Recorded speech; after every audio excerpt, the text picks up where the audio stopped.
Hi, Dr. Rao. How are you? Oh, nice to see you after a long, long time. But we do chat almost every day, so thank you. So it's nice to have you, Dr. Rao. Okay, thank you. You're most welcome. And happy birthday once again. Sure. Wish you many happy returns. Thank you again and again. You're most welcome. I think you're going to share with us how you keep yourself much, much, much younger on a daily basis. Thank you. So you have to cancel all of us. How are you able to keep underage, not overage. Thank you, thank you, thank you. You're most welcome.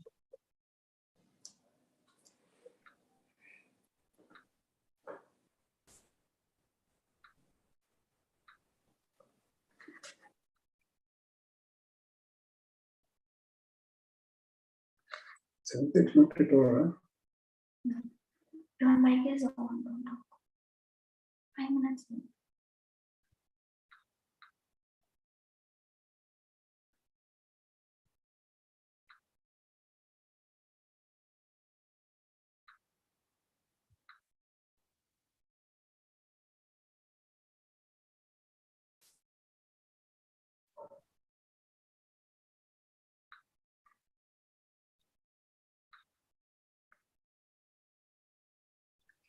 Hello, Professor Yogesh. How are you? Excellent. How are you, Professor Yogesh? Hello, Dr. Abdul. How are you? Nice to see you again.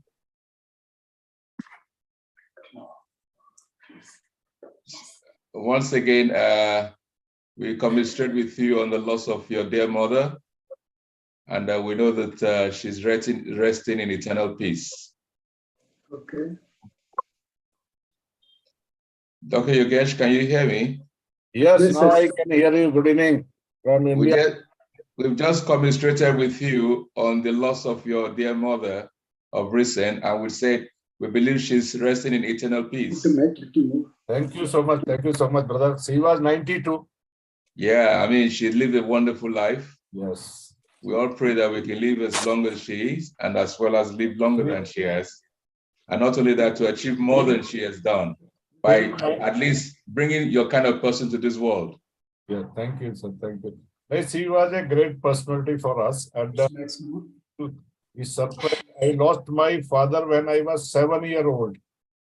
Yeah. And she brought us single-handedly. She has seen 5 generations. 5 generation descendant for her. So it was a great achievement. Actually, I was thinking she will complete 100 years, but anyway, God is great. Yeah, wonderful, wonderful. He only decides. Brajesh ji? Certainly. And Brajesh, I called Brajesh. Then I called Sushma. She was telling I am unable to trace Brajesh. I'm really happy if you can trace him out. Well, Nadim is standing in for Brijesh at the moment. Okay. So Nadim is there for us. A very good topic, actually. Thank you. We can have this type of debate maybe in physical form, but where you should be in India. Yeah. Come again, I didn't get you. This type of debate can be in physical setting, like we are meeting person to face, but you should be in India for that purpose. Yeah, we're thinking that if we could hold an event, the major event, the plans, we'll discuss it during this program so everybody's aware about what we have in plan. And I want to also appreciate Kaina, a wonderful lady, Dr. We really appreciate you coming to join us on this particular day, Dr. Kaina. I'm honored to be here. I'm just working out some reorganization of my video settings based on it being a slightly different location. So I'll be able to be visual in a few moments. Thank you. Take your time, please. You're most welcome. Thank you.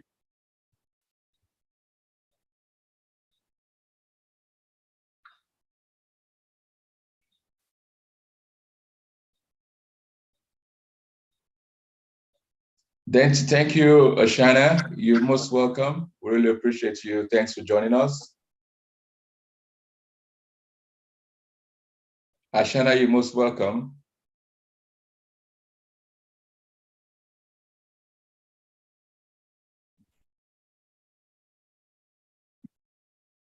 I think she has joined. She is still joining. Yeah. She is connecting to audio. Yeah.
Nikita, it's nice to have you here.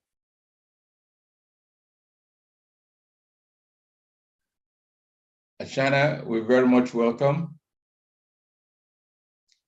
Can you hear us now loud and clear? Archana is not connected. Her audio actually sees. Okay. Dr. Alima Sadia, you're most welcome. Assalamu alaikum. Good evening. Alaikum salam. You're most welcome. Thank you. Thank you very much. You're most welcome.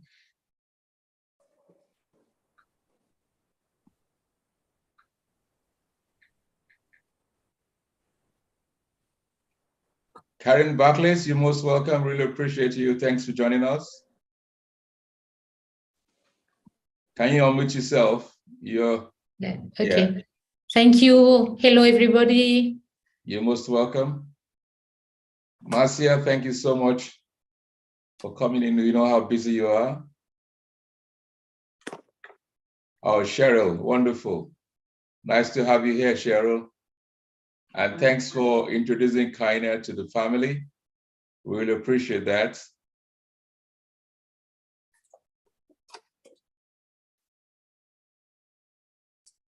Ari, you're most welcome. We can see the wonderful job you're doing.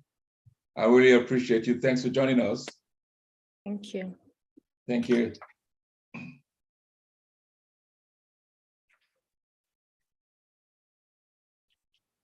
We're just about 2 minutes past, and we'll probably start off in the next 5 minutes. Just allow a few other people working with their internet and how to be able to connect. So we'll just allow them to connect, you know, and then we could start off. Irene, thank you very much. Rania, you're most welcome. Woman of many parts. You normally connect Greece to the rest of the world. That's great. You know, so, and apart from people looking up to go and spend their holidays in Greece, at least you still connect them virtually to all the parts of the world. You're most welcome, Rania, once again. Greetings, congrats. Thank you. We just give them another 5 minutes and then we could start off and then tell you all why we have this, because you must have known that it's the 7th in the series. Why are we having this program? Why are we inviting technocrats like you to join us in addressing the problems of our time? And we all believe that we have ideas on how to do things differently so that at least we can be able to lay a foundation for our children and grandchildren. So we'll start off in another 5 minutes.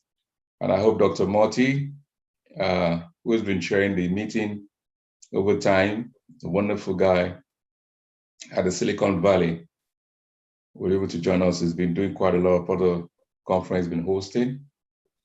And also we expect Dr. Salama, the Secretary General of the Association of Arab Universities. I mean, for him to cover about 500 universities, not that easy. I mean, last week he was even here in the UK, I mean, in Ireland for meetings, so he's always everywhere. So we always say that the people that we look for are very busy people like Nikita Nkesi, who is always looking after children who have been marginalized or been abused in the major part of Africa, which is Nigeria, which has the largest Black nation in the world, Black people in the world. Archana, can you hear us loud and clear now? Archana, let's hear your voice. Dr. Yogesh, I thought you thought she was actually still meddling with, can you hear us, Archana?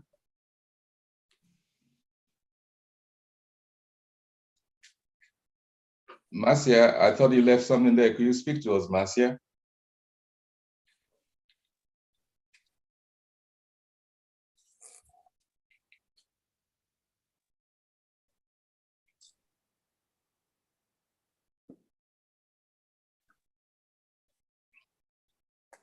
It's 6 minutes past, 4 minutes, and then we'll start off.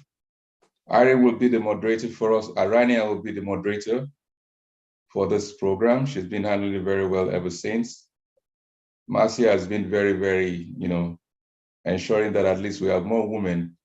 Now we have even more women, not even about power, men and women, but have more women than men. And we hope we're going to meet with that, with the support of all the women here. So Marcia, I'm sure that will work out. And I think that's one of the things that makes you smile or feel happy when you see more women. And we believe in the potentials of women. We believe that you women, if actually you come together and unify yourselves, the world can change. The world can be a better place, because we are still struggling how women can unite across the world. So we hope we can be an example, even to the UN women, who we taxed in 2018 that they need to unify women. We come to that when we start the program. Mr. Henry Atta, you're most welcome. We appreciate you. Thank you so for much, sir. Good day to you, sir. Thank you. Thank you. So I'm sure you'll be battling with how Nigeria is going to change its currency now, because people are now doling out billions to exchange for dollars. And something happened yesterday. The US released and their interest rate came down a bit, and then $9 crumbled. Wow. Briefly yesterday, it got to 105 naira per dollar yesterday night. Really? And then spiked up. Yes. And then spiked up again. Currently 680 something. I was like, wow, that's awesome. But that had nothing to do with Nigeria, just the US. United States. But well, the international platform always affect what happens in developing countries, particularly Africa. So end of the day, you still have to, and that's what, what's his name again? May so rest in peace. Gaddafi, that's what he was trying to do, but they got rid of him. And unfortunately, under a regime of the first Black person of the United States president. Well, he wasn't the first Black man to be a president of the United States, but at least one of the most vibrant of recent who was president of the United States. And unfortunately, he has to follow the system, and they got rid of Gaddafi, who was a very, very important person to Africa, which is quite unfortunate. That's the world we are in. That's the world we're in. So we come to almost 7 minutes past 2 minutes again, and then we start, we say 10 minutes have passed, then we will start up. Okay, that's cool. We're not a talking shop, so let's note that, because we've all been talking for decades and decades, but we never got things right. But yet we need to talk, because we need to engage if we have to still find the right solution to our concerns and problems.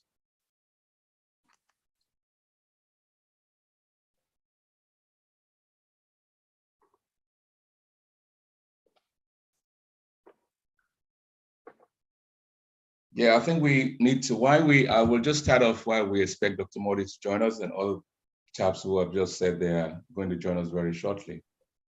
My name, also, you all probably know, is Abdul Diwali Mohammed. And I'm always very proud of that middle name called Diwali, because we all know Diwali, which is the Angels of Lights. And just so recent, we celebrated Diwali in a very big way, in that even the Prime Minister of United Kingdom, who it's, we all say it's, what will I call it, had to even light the candle in front of the Downing Street, 10 Downing Street here in the UK, which is quite an historical. So Diwali is a very big time which has been celebrated in India, and now it's been celebrated lightly even here in the UK. And I'm happy to have my name as Diwali. Diwali, not Diwali, but it's still called Diwali, which is the Angel of Lights. So you're almost welcome today. This is the 7th. You want to say something? Okay, you guys go ahead. This is also called Deepavali. Deepavali, yeah. Yes. So thank you. And I want to thank all of you for joining this meeting. We set up a committee about a year ago. And the committee was to be able to plan on how to be able to establish what we call the Global South Universities Association. Because we were given a mandate 7 years ago by the Association of Arab Universities the Association of African Universities, as well as the Association of Universities of Asia Pacific, to create what we call the Global South University Association. And the last 7 years, we've been doing a lot of research on what value can we add to a body of the GSUA to elevate the standard of education across, particularly in developing countries, which we call the Global South. But however, the story of the organization, Africa Asia Scholars Global Network, started in 2010, 10th of October 2010. So we went far back to 1955, when the first Jawaharlal Nehru of India and some other leaders, including Kwame Nkrumah of Ghana, met in Bali, met in Indonesia, in Bandung, not Bali, Indonesia, they met in Bandung, which is a flower city of Indonesia. And they came up with 10 principles, not only about political independence of developing countries, but also to ensure the socioeconomic independence of developing countries. But unfortunately, by design or whatever, the universities, the governments, they failed to promote, and particularly the media, to extensively promote or educate young people about those principles, 10 principles of Bandung. So we went far back as 1955, and that was what created the Africa Asia Scholars Global Network. To do what? To try and ensure there is not only political independence, but socioeconomic independence.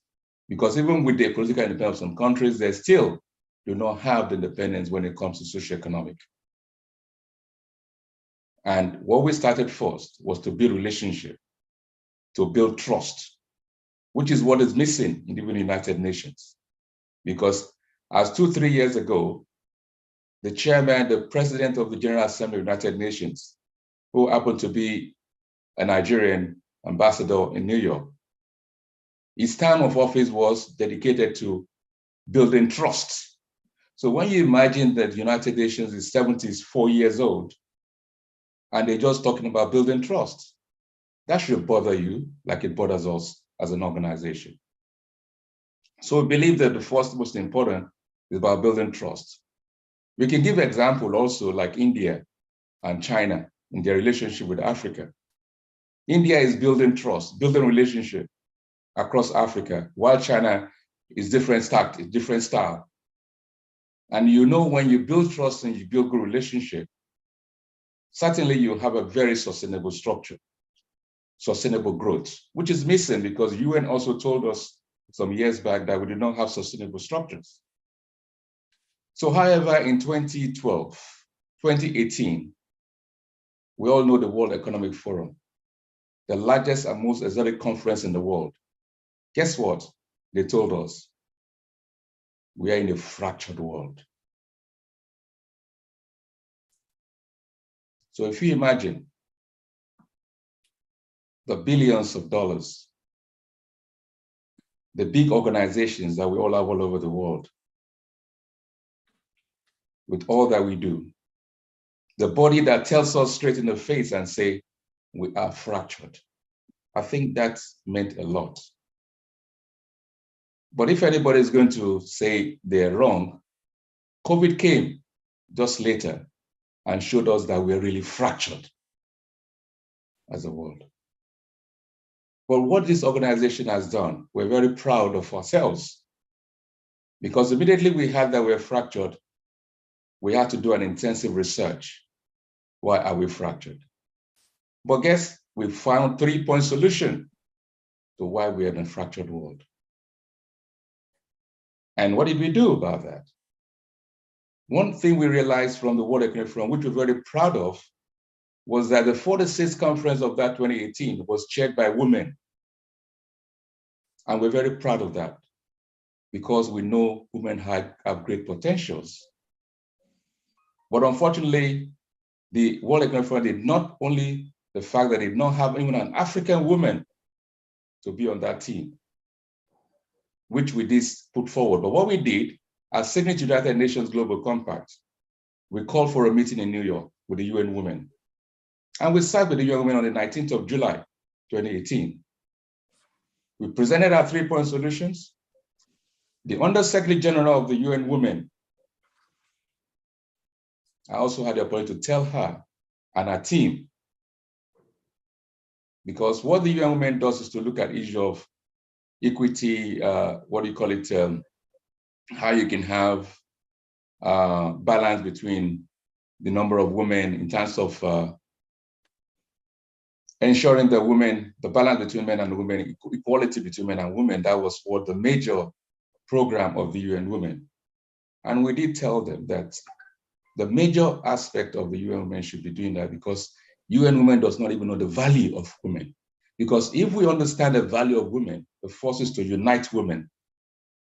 And that was a task we gave to the UN Women.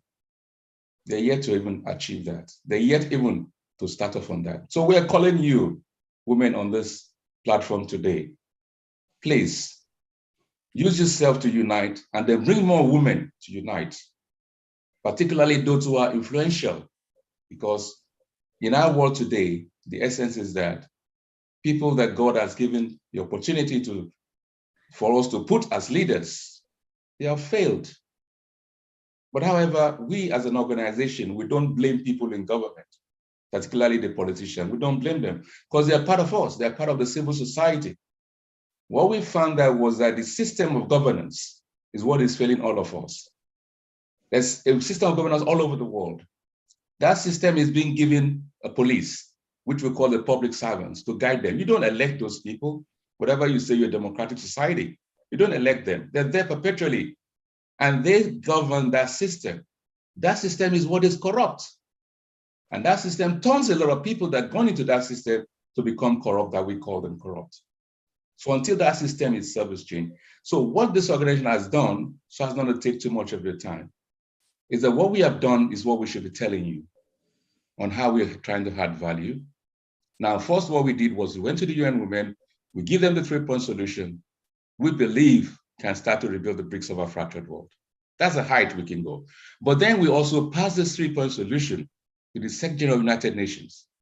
If you all go online on the UN portal, this 3-point social, what do you call it, 3-point solution is right there, because we write our reports to the UN every 2 years.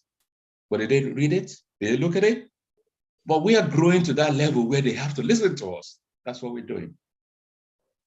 And apart from that, when the UN said that you do not have sustainable structures, in 2013, we started with Taiwan, the government of Taiwan, we went on agriculture. So we tested that, we look at health, we look at science and technology, we look at, even human rights. Because the problem we have today is that the policies that come out are not inclusive. If our policy, and the UN had the answer, that is the most unfortunate thing. In 2013 in Bali, because we have the development goals, which is 2015. But 2013, the UN did a high-level panel, and they brought in the Prime Minister of UK, then David Cameron. They brought in the President of Indonesia and the President of Liberia, and they came in with 2 points. And we have analyzed this and put this forward again to the United Nations. What they said first was, they said renewed global partnership. And our organization believes strongly in partnership because the world lacks nothing. The problem is about trust. It's about partnership. So they said renewed global partnership. Secondly, they said people-centered policies, which means have an inclusive policy, a diverse policy that is inclusive. So we thought that the UN in 2015 is going to use those two to create the foundation. What will create that foundation for that change for sustainable development? We're talking about sustainable, what do you call it, SDG, sustainable development growth, or develop SDG. But what happened in 2015? We have been given 17 goals, and partnership was under it. Now, universities all over the world now also all follow SDG, SDG, SDG, and then 17 goals, without looking at the aspect of what actually is the foundation of these goals. The foundation is the partnership and people-centered policies. And that's what the UN should have focused much on. But what we did, we came with 17. But however, the case is still, we're still putting forward and we're still campaigning for the UN to retract, because end of the day, what's going to happen in 2030? We're going to go back the same way. And to change this now, we have to this week, the major thing in this week is about climate change. We know how much of most of you are passionate about climate change. I was fortunate in 20 years back when you have the 22nd, I think, COP in Morocco. And I happened to speak in Morocco. Years back now, we're talking of 27th, which is now happening in Egypt. Can anyone say that how far we have gone? What changes were made on even of COP, which is about climate change? It's still a sorry state because promises are made and not fulfilled. So how can we start getting things right and leave the enabling environment for our younger ones to live a better life? That's where we're concerned with an organization.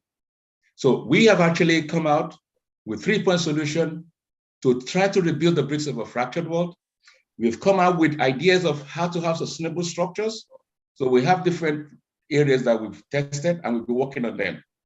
But however, the fact that we're also given the mandates by the largest, because the global south is 2/3 of the world. The population, I think, is increased about 8 billion now, if not more than that. So we have the 2/3 of that. And the largest body within the UN is called the G77, which we also get into work closely with, because they represent us as the global south within the UN. So when we all cried about UN, we never look at the body that represent us and take them to account for whatever the issue of why did we say there's a north-south divide, not global north-south divide, and that we're not reducing that divide between the global north and south, but it's getting widened in a larger way. So why we have this meeting is towards the plan we have based on the GSUA. The GSUA, which is Global South Investors Association, is to be launched in India next year by the grace of God on the 14th to 16th of April at the Vegan Bhavan and also Le Méridien Hotel.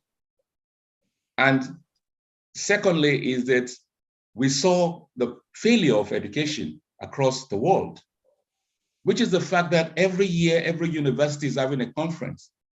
And every year they come up with a theme. But the theme of last year, there were great ideas that came from people like you. But what happened? We do not address those themes, how some of the resolutions have been carried out, some of the good practices, some of the difficulties or problems. We don't address them. We come with another theme and talk about another thing. So what has happened? Why? Because the universities don't have a structure in place that can process those information and deal with them. So you can see the failure completely. So it becomes thing like when it was the, the International Association of University, which has the largest body of universities across the world. Every year they have their conferences. And I was happened to be in Sicily and Italy, in Siena. I happened to be there. And I told all of them, you're all academic tourists. So what we are saying is that we want to change things around. So we're lucky to be given a mandate to set up a body. So how can we make a difference? So that is the reason why we had to create a structure that will process enormous information. And that's why we came up with the support of Marcia, we came up with what is called the Global South Center for Research, Innovation, Peace and Technology for Sustainable Development. So that that body itself as a think tank can support the GSUA. And however, there are many research centers across the world. So it's not that we're going to reinvent the wheel, but what we try to do is that we will call most of the research centers across the world, the main one who are doing great jobs. We're going to call them together and say, hang on, we know you've been doing a lot. If we give us your accounts now, we can see how many billions you spent. But at the end of the day, we've all been told we're in a fractured world. So therefore, where did the missing links? Where did we get it wrong? So we're going to be working with a lot of research centers that are well known and try to see how we can start getting things right. We also mentioned the technology companies. They're doing a great job to support education. At the end of the day, where has education got us to? So we also want to work with technical education, technology companies to try and also move whatever format that we're able to bring out through yourselves, through the center. So what you see here, we are seeing you as a potential think tank, the potential technocrats that will work with that research center and be able to support all the research centers across the world. And that's why we're going to set up 8 sub-centers in different parts of the world so that they can deal with regional issues. So this is in place, and with your support, we'll be able to do that. So this is our 7th session to find technocrats across the world together. And we also enjoy you to kindly bring people like your mentors, people that are in government, because people talk about government, but you forget that you are the government. It's your tax that you pay that sits the government in there and looks after the government and pays the bill of government.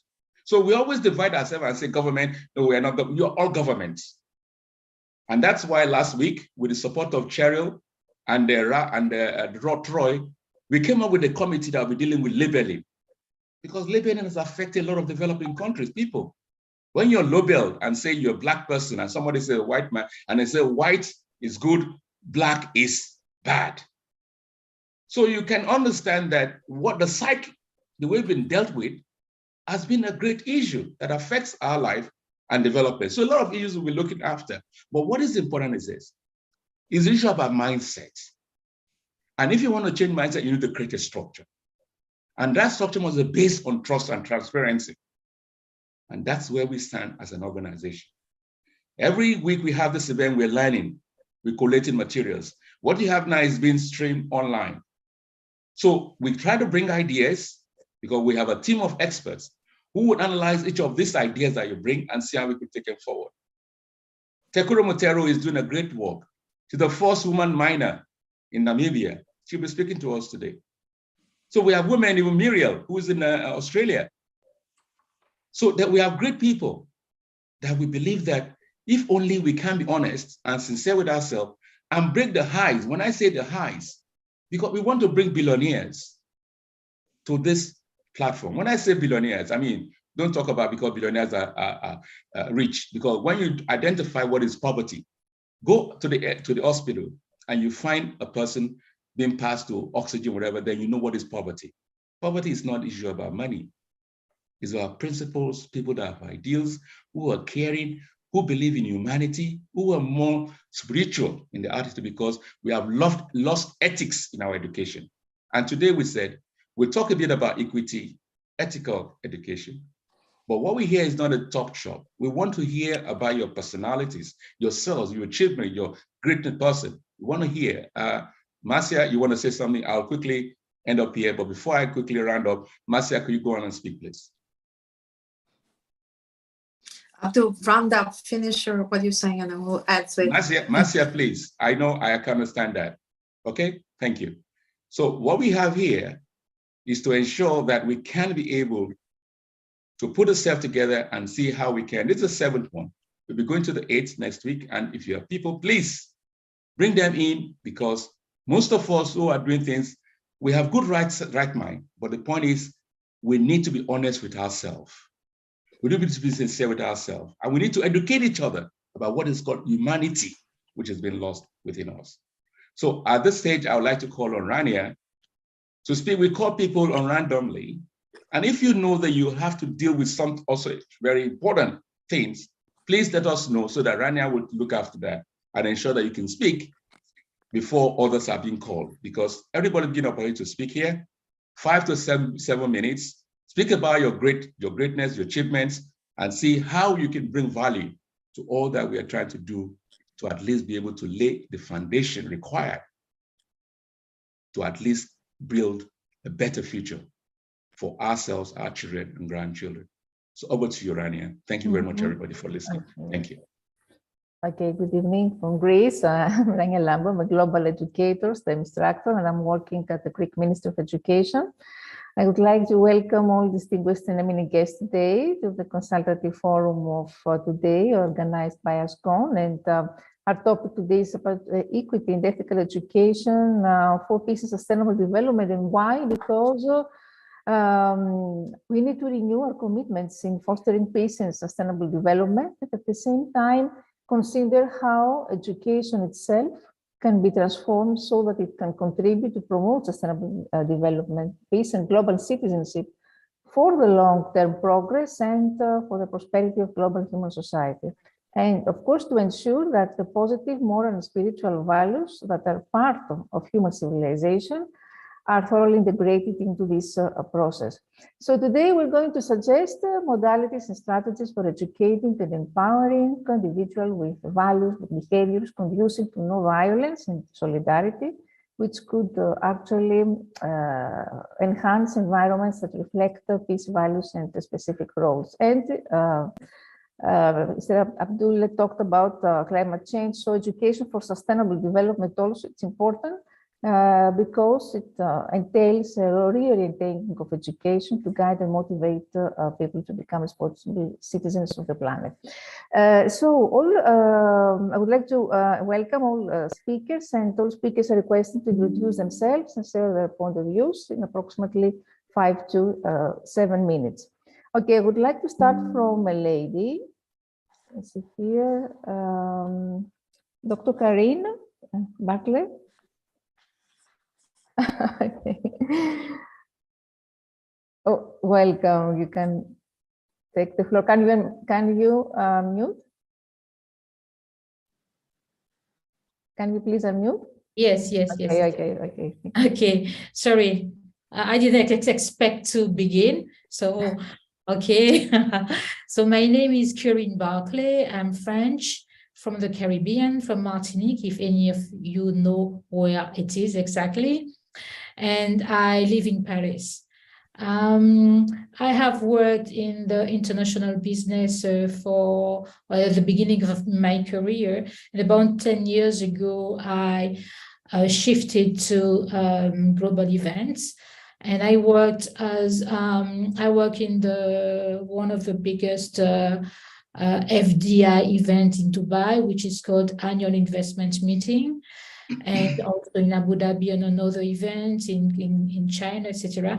But what I would like to talk to you about today is, my last initiative is I created African Pavilion at the Cannes Film Festival. So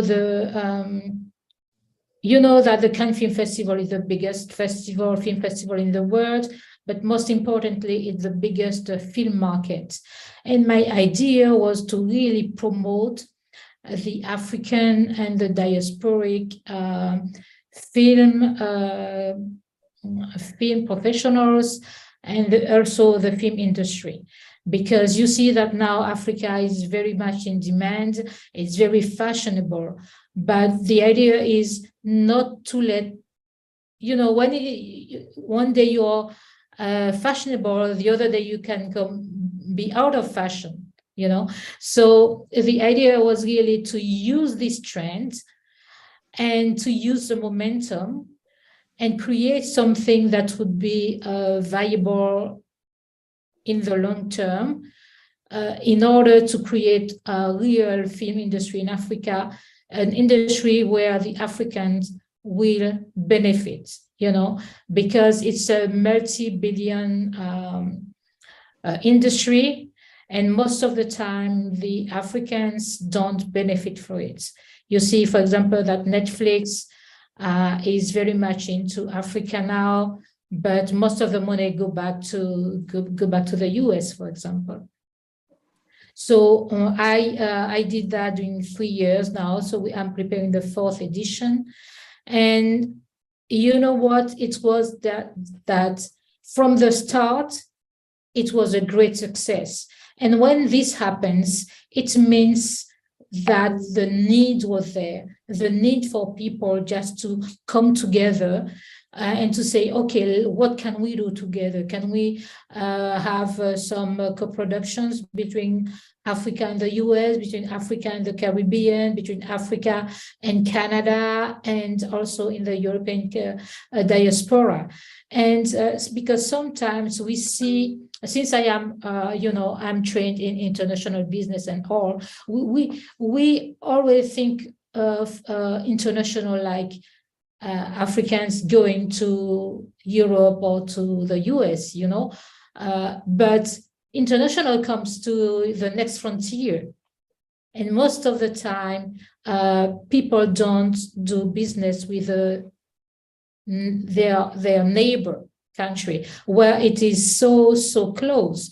And we had a panel last year about Bollywood, Nollywood, and Hollywood, and we noticed that there are a lot of African watching Bollywood films, but the contrary was not true because the African film industry is not strong enough so as to go to India, for example, and if in all the country, the southern country, I don't know how you put it, come together, it means that we are stronger. And this is what we did in Cannes. It's just like, instead of having one country under one of those fancy white tents, we had 15 African countries the first year under the same roof. And it means that when people want to come and talk about Africa, they come to us. And most of the time they have an idea of, okay, I want to do a movie in Africa, but they have no idea about which African country, country. It's Africa for them. It's something without a real form, something that they don't really master. And it's such a pleasure just to educate people about what Africa is, or what is the diaspora, what we do. Even in the diaspora, sometimes the idea of Africa is it's not very consistent. They don't really know the difference between the countries, what is, francophones or anglophones, and people who speak Spanish or Portuguese in Africa. So, and it also led to the creation of an online film school, because what happens is that there are a lot of talents in Africa, but they learn by themselves, or they are just very talented. So they manage to do something that has, that is good, but maybe not good enough for the international markets. And with this online film school, the idea was to really propose something that is very top-notch, so that they can learn things that are, used in the profession. Because what I learned from the beginning is that when I was sending content to be seen by potential buyers, they would say, it's good, but the sound or the light is not good. And then it's something that if you don't learn it, it's not something that you can just master. It's very technical. And just to see and to understand that people are ready to learn, they're ready just to make the extra effort to be better, it's always something that is very rewarding. This year we had a few ministers from Africa who came, South Africa, Ivory Coast, as ambassadors from Ivory Coast, etc. And I was in Zambia a week ago, and I had a private meeting with the Republican president and also with some ministers, and they want me to help them create a viable film commission, film industry. And now people are beginning to understand that it can really help the country, a film industry, because in France, for example, the film industry brings more GDP points to France than the car industry.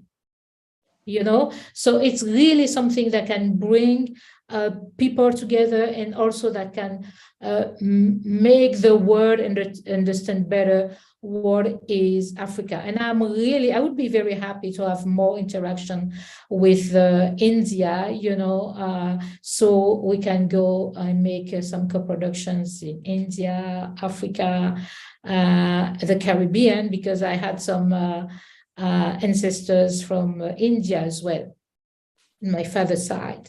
So I'm very happy to be part of it. Thank you for inviting me. I don't know if you have any question, if you'd like to understand better what we do. I will put our website in the chat if you want to know further. Thank you very much. Thank you so much, Dr. Karin. Amazing work in Africa. And I have some friends over from India, filmmakers. I could bring you in contact. Okay, You great. want to collaborate. Sure. Thank you. Yeah, thank you very much, Karin, if I can come in. Thank you very much, Karin. And we just want to use this opportunity to mention that some few years back before the COVID, we, the organization, came up with what we call FilmFest, which we call the First World Film Music Arts and Award Festival. And through the journey of ensuring that we have that event, we were in India to sign an MOU with the Indian Society for Technical Education at the VIT University at Chennai in India. And we went ahead to stay in Bhopal, which was affected by the chemical disasters some years back.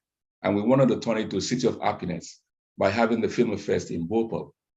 But having spent 4 months in Bhopal, with what I did, eventually we found out about Ramoji Film City, which is based in Hyderabad. And the ensure is that we're still working on it. We have Sandra Roy, who is well known on cultural development. And also we have Professor Dr. Marwa, who also has a film studio and is also a cultural ambassador across the world. Dr. Marwa is in charge of the committee for publicity for this program we're having. So Karin, you're right with the right group. And we thank you for the great job you're doing in France. And would like to work with you. And I'm glad that the government of Zambia is interested in the great work you're doing. So we will talk after this and ensure that through Film Fest, we can work together, bring the world together, unite the world together to ensure that we can try to create that mindset which you've been working on over years. Thank you very much, Karin. Thank you. And she's asked if anybody had a question or comment to what she said. Thank you also, Rania, giving me a point to speak. Okay, so now I would like to request Dr. Cheryl Minette. Dr. Cheryl, are you here? Oh. Hi. Thank you. Hi, how are you? Okay, you can take the floor and present yourself. Yes, thank you for the opportunity. And thank you, Sir Abdul, for your platform with GSUA. My name is Cheryl Minette, and I am the CEO of Vision Navigation Consulting. I'm sorry? Will you unmute, Dr. Rao? Could you unmute your... Yes. Unmute your... Yeah, unmute, please. Thank you. Go ahead, Cheryl. Yes, my name is Cheryl Minette. I'm the CEO of Vision Navigation Consulting, and I am in the United States. And I bring awareness and sensitivity to communities with regard to sight loss and overall sight, meaning people that lose their sight, because you don't have to have sight loss to have lost your sight in life. When it comes to education and universities and schools in general, it's very important for people to understand that 80% of your learning is visual. And when you lose any part of that, it can drastically and dramatically affect your learning ability, which goes into other areas such as social skills and so on. And it's important when you're dealing with your youth that you understand that aspect, because there are many youth that are mislabeled due to the way that they act in school, in different surroundings and environments, and they are mislabeled because of that as being antisocial, as being non-cooperative. And if you're able to make people aware of these things as a community, but also in the community, if you're able to touch the parents so that they can understand what this does, you know, on the greater level and how it affects a child's learning and social skills throughout life, it makes a difference. So there's a lot that can be done in order to bring awareness, because if you can't take it in visually and 80% of your learning is visual, there's a problem. There's a problem. And many people don't understand that. So there's so many people walking around, youth and otherwise, with undiagnosed visual impairments.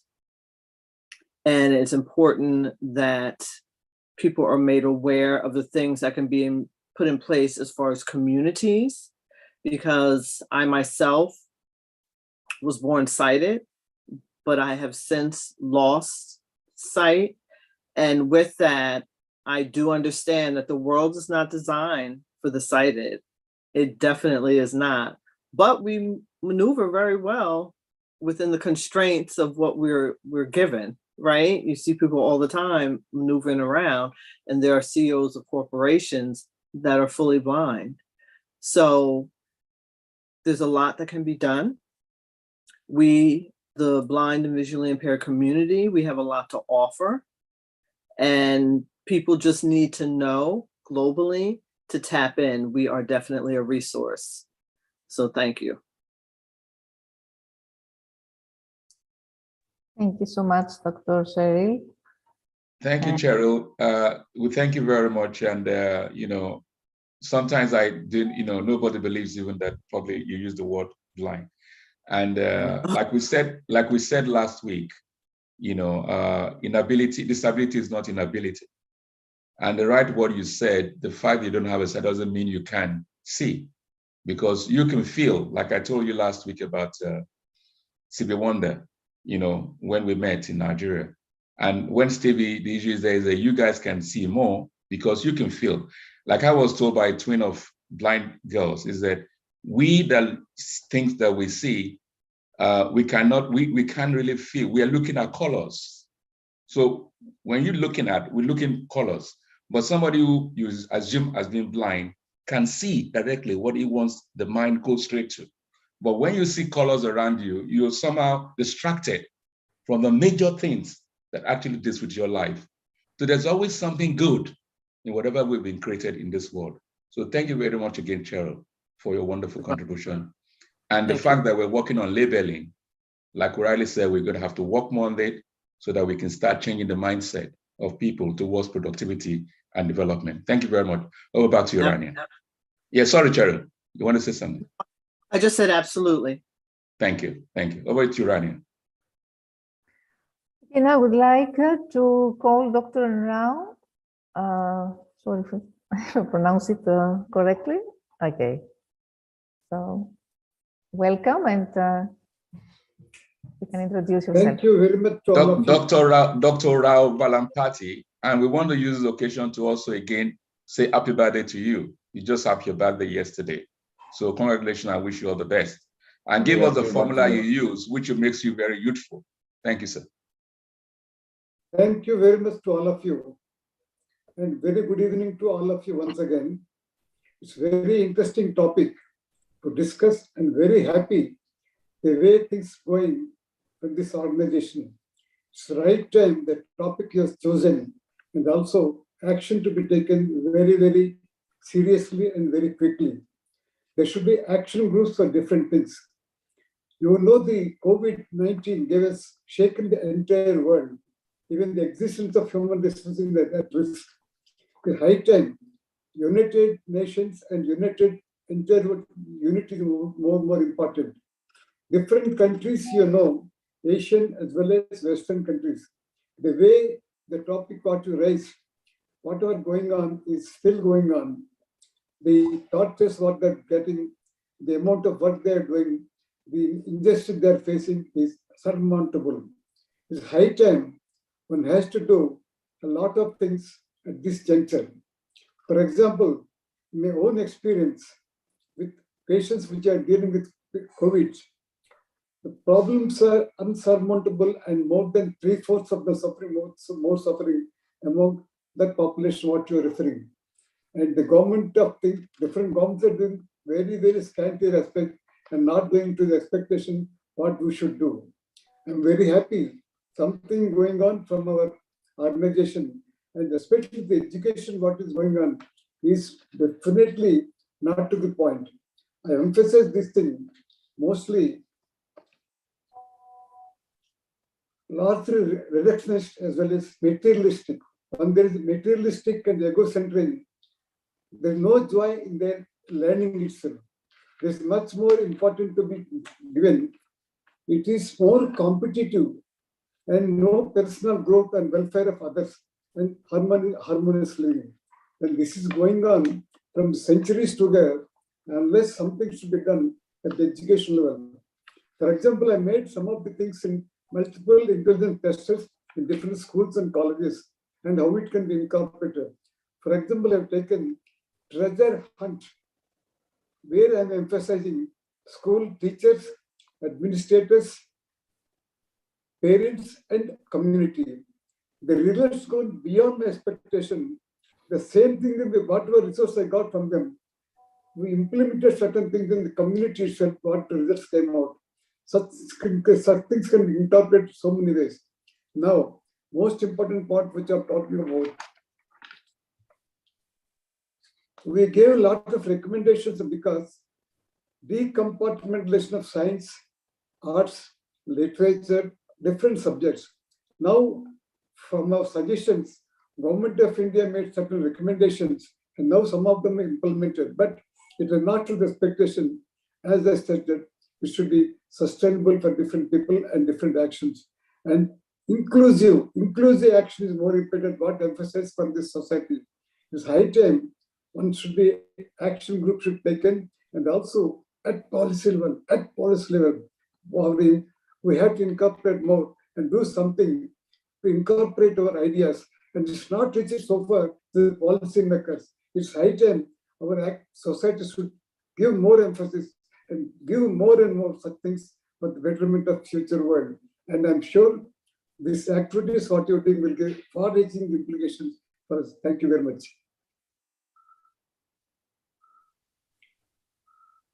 I thank you very much for and I will definitely do in these suggestions what you suggested. And also we should focus more on female side, and actually should be action groups should be formed more and more. Thank you. Heartfelt thanks, sir, for your suggestion, Dr. Rao, and for your presence today. Thank you very much. And now I'd like to request Dr. Yogesh. Yeah. Wants to speak. Welcome. Morning, West, good afternoon, good evening, and namaskar from India. Thank you, Dr. Abdul Devale. Lately, Dr. Rao has said, you have chosen the best theme and also set the tone for discussion in your opening remarks. To be successful, a program or any initiative needs three things: the framework, the infrastructure and organization, and the people. We have been practicing for 40 years. I have practiced HR and law in corporate, and now into my own training and development consultancy.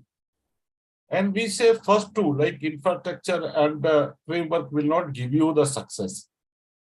The difference is made by the people. And what is the people? People is not head count in industry. The sum total of skill, attitude, knowledge they have with them. So it is not head counting. Like I may have 4 accounts officer, 5 engineer, 10 so and so. So we don't count head. And rightly said by you, Dr. Abdul, in your opening remark, that we require a profound transformation of how we think and act to have a meaningful march on the path of sustainable development. We have defined sustainable goals long back. Now, create and develop, train them. And these people will be called sustainability change maker. And they should be trained across the globe, because we are not decoupled from each other. And these people will be there to create more sustainable world and to engage with sustainability related issues as described in our Sustainable Development Goals. What education will do? Education will arm these change agents with the required knowledge, required and appropriate knowledge, skills, values, and attitude to enable them to contribute to sustainable development. Therefore, we all emphasize that education is the key and crucial for achieving sustainable development goals. It is the engine to drive sustainable goal initiatives. We also know that not all kind of education support sustainable development. So we need a special drive, and we need a well-established approach of education for sustainable development, which empowers learners to take informed decision. How to take decision informed? Informing, we should have that type of data before us, analysis of data, enabling them, because this is the ITES age. And responsible action for environmental integrity, economic viability, and just society for present and future generation. So we are not the owner of this environment. Actually, we have borrowed from our descendants. This belongs to us. And education for sustainable development shall aim at developing competencies that enable individual to reflect their own action, because actions of each individual count, taking into account their current and future social, cultural, and economic, environmental impact from local to global perspective. We need to empower individual with this type of education to act in complex, because situation is not simple nowadays. Situation has become very complex. So we need to arm them with the competency so they can act in the complex situation in a sustainable manner, which may require them to strike out new directions. And they should be able to participate in socio-political process, moving their society toward the sustainable goal. Now, see, in India, we had Naitik Shiksha, which is called, Dr. Rao may remember when we were young, Naitik Shiksha, one period. This is not moral education. And there we taught what is sustainable. So all educational institutions, whether they are primary, KG to PG, whether they are formal, informal, they can and should consider their responsibility. Because unless we have that type of institutional arrangement, we will not be able to serve the purpose. Then it should provide an education that matters and truly relevant to every learner in the light of today's challenge and also future challenges. And the education should also address learning content and outcomes, pedagogy, and learning environment. See, there are many things need to be done when we have. I'll give you, because there are three sustainable development conferences of UN. One in 1992, Rio de Janeiro conference in 92. They have acknowledged that there's a need again in 2000 in Johannesburg and 2012. So each means now it is also due May 2022. Also they will, but it has not moved further. We need a change. The way we think about our education role in global development, because education has got impact on well-being of individual and future of our planet. Therefore, I think it is the responsibility of ethical education to address 21st century challenge and aspirations. In 2013 also it was resolved by UN. By 2030 we will ensure that people will acquire such type of knowledge which is useful for sustainable development, but we are not moving forward. Therefore, it is high time for all nations, all individuals, and particularly the regulator of education in that country to come forward and implement these in their own nation and provide holistic education for sustainable development. This way, a nation will be able to contribute a little towards sustainable growth.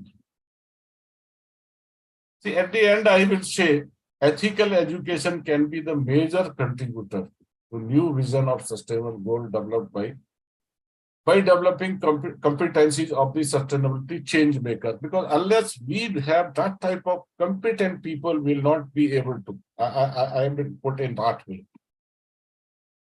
I am a trainer. Now, after this, I will be having a small class at the end of my training program where we will make individual to take a place, even though sign a bond. Yeah, I will now we abide by sustainable practices. In our offices, we have done it, but individually we need to take it. As a country, if you take Indian philosophy, because many of you have studied in India, we have a philosophy of Vasudhaiva Kutumbakam.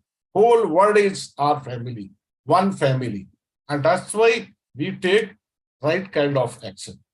And if you take in India, our constitution has added fundamental duties.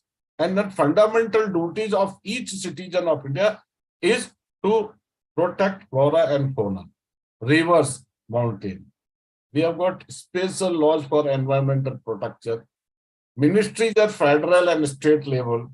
We have got special court called National Green Tribunal. Above all, in our daily rituals, because you must be witnessing, we really practice. We worship our mountains, river, trees, even cattle also. And this all lead to sustainable development. We have, as I discussed, we have courses at KG to PG level, courses at various, but we need to have the integrated approaches so that through ethical education, we can achieve our sustainable goals in a planned manner. It is not, the implementation is the key. There have been very good goals. Here we are lacking behind, and lacking behind because of some deficiency in our education system. We are not able to provide that type of care, and government are lacking behind in their planning. In India, we have now Niti Aayog, they are also working. So, but we are too many. India, we have a population, it's a sustainable development goal, and with the education, proper education, will be able to achieve it. That is the input for me. Thank you very much for having me. Thank you. Thank you very much, Dr. Yogesh. For some of us that did not know Dr. Yogesh, he is the president of the International Federation of Trainers and Speakers. And we know the importance of trainers, in all that we're talking about.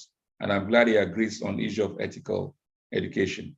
And one of the things we are trying to do as an organization is to even bring yoga into schools, as well as even into companies, whereby people can at least 30 minutes or 1 hour on their resumption in schools or in companies where they work, to spend that time to get to their inner self, get more relaxed, and actually be able to find themselves what they actually want to do, and devote themselves to on those individual days.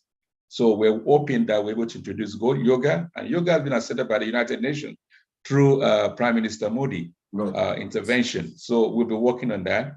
So being the president of the International Federation of Speakers and Trainers across the world. One input, I'll take only 1 minute.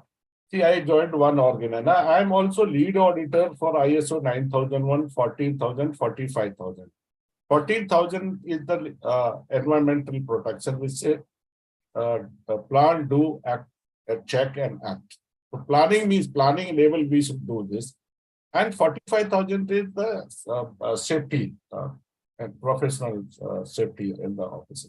Where I was working, because we were discharging water from our premises, and one guy was using this water for irrigating his land. And when I joined there, we did water survey. We made a water budget. Okay, this much water is going. We had a filtration plant, and we started using that water for our garden. And that guy came running. Hey, you stop my water. So that way, actually, small action also matters for this one. And we were around a lot of water we were saving. So this system, when we have system in place, competent manpower, I think it will help in sustainable development, achievement of sustainable development goals. Thank you. Thank you. And in changing mindset, we would like to see how we can sign an MOU with the International Federation of Speakers and Trainers, so that at least that's another structure of platform in which we can help to change the mindset. So we look forward to signing an MOU with you as the president of we should roll out a diploma. We should roll out a diploma program that will give us some resources, financial resources also. We should roll out it because we have so many vice chancellors on our board. We should. Michael, I hope you take note of that. Yes, and we will discuss work on that closely with Dr. Yogesh. Thank you. So, thank you. So back to you, Rania. I fully agree with Dr. Rukis about education for self-development because it encourages to link ideas to action and helps especially students to understand the complex world, supports the development of interdisciplinary understanding of critical thinking, action skills to address the challenges with sustainable solutions, and the values and perspectives to participate in society and live sustainably. So thank you very much, Dr. Yogesh. And now I'd like to request Dr. Chengira Davis, if I'm pronounced well. Dr. Chengira. Yes, greetings. Greetings. Okay. You're most welcome. Yeah. Yes, Grand Rising. I am first and foremost going to extend thanks to Sir Abdul via my longtime, and I can say it publicly, childhood friend, Sister Queen Cheryl, for even inviting me into this platform. So I want to just take a moment to just be in a space of reflection before I start to speak of all of this academic, educational spacing. If we just take a very deep breath together with sacred intention and let that breath out.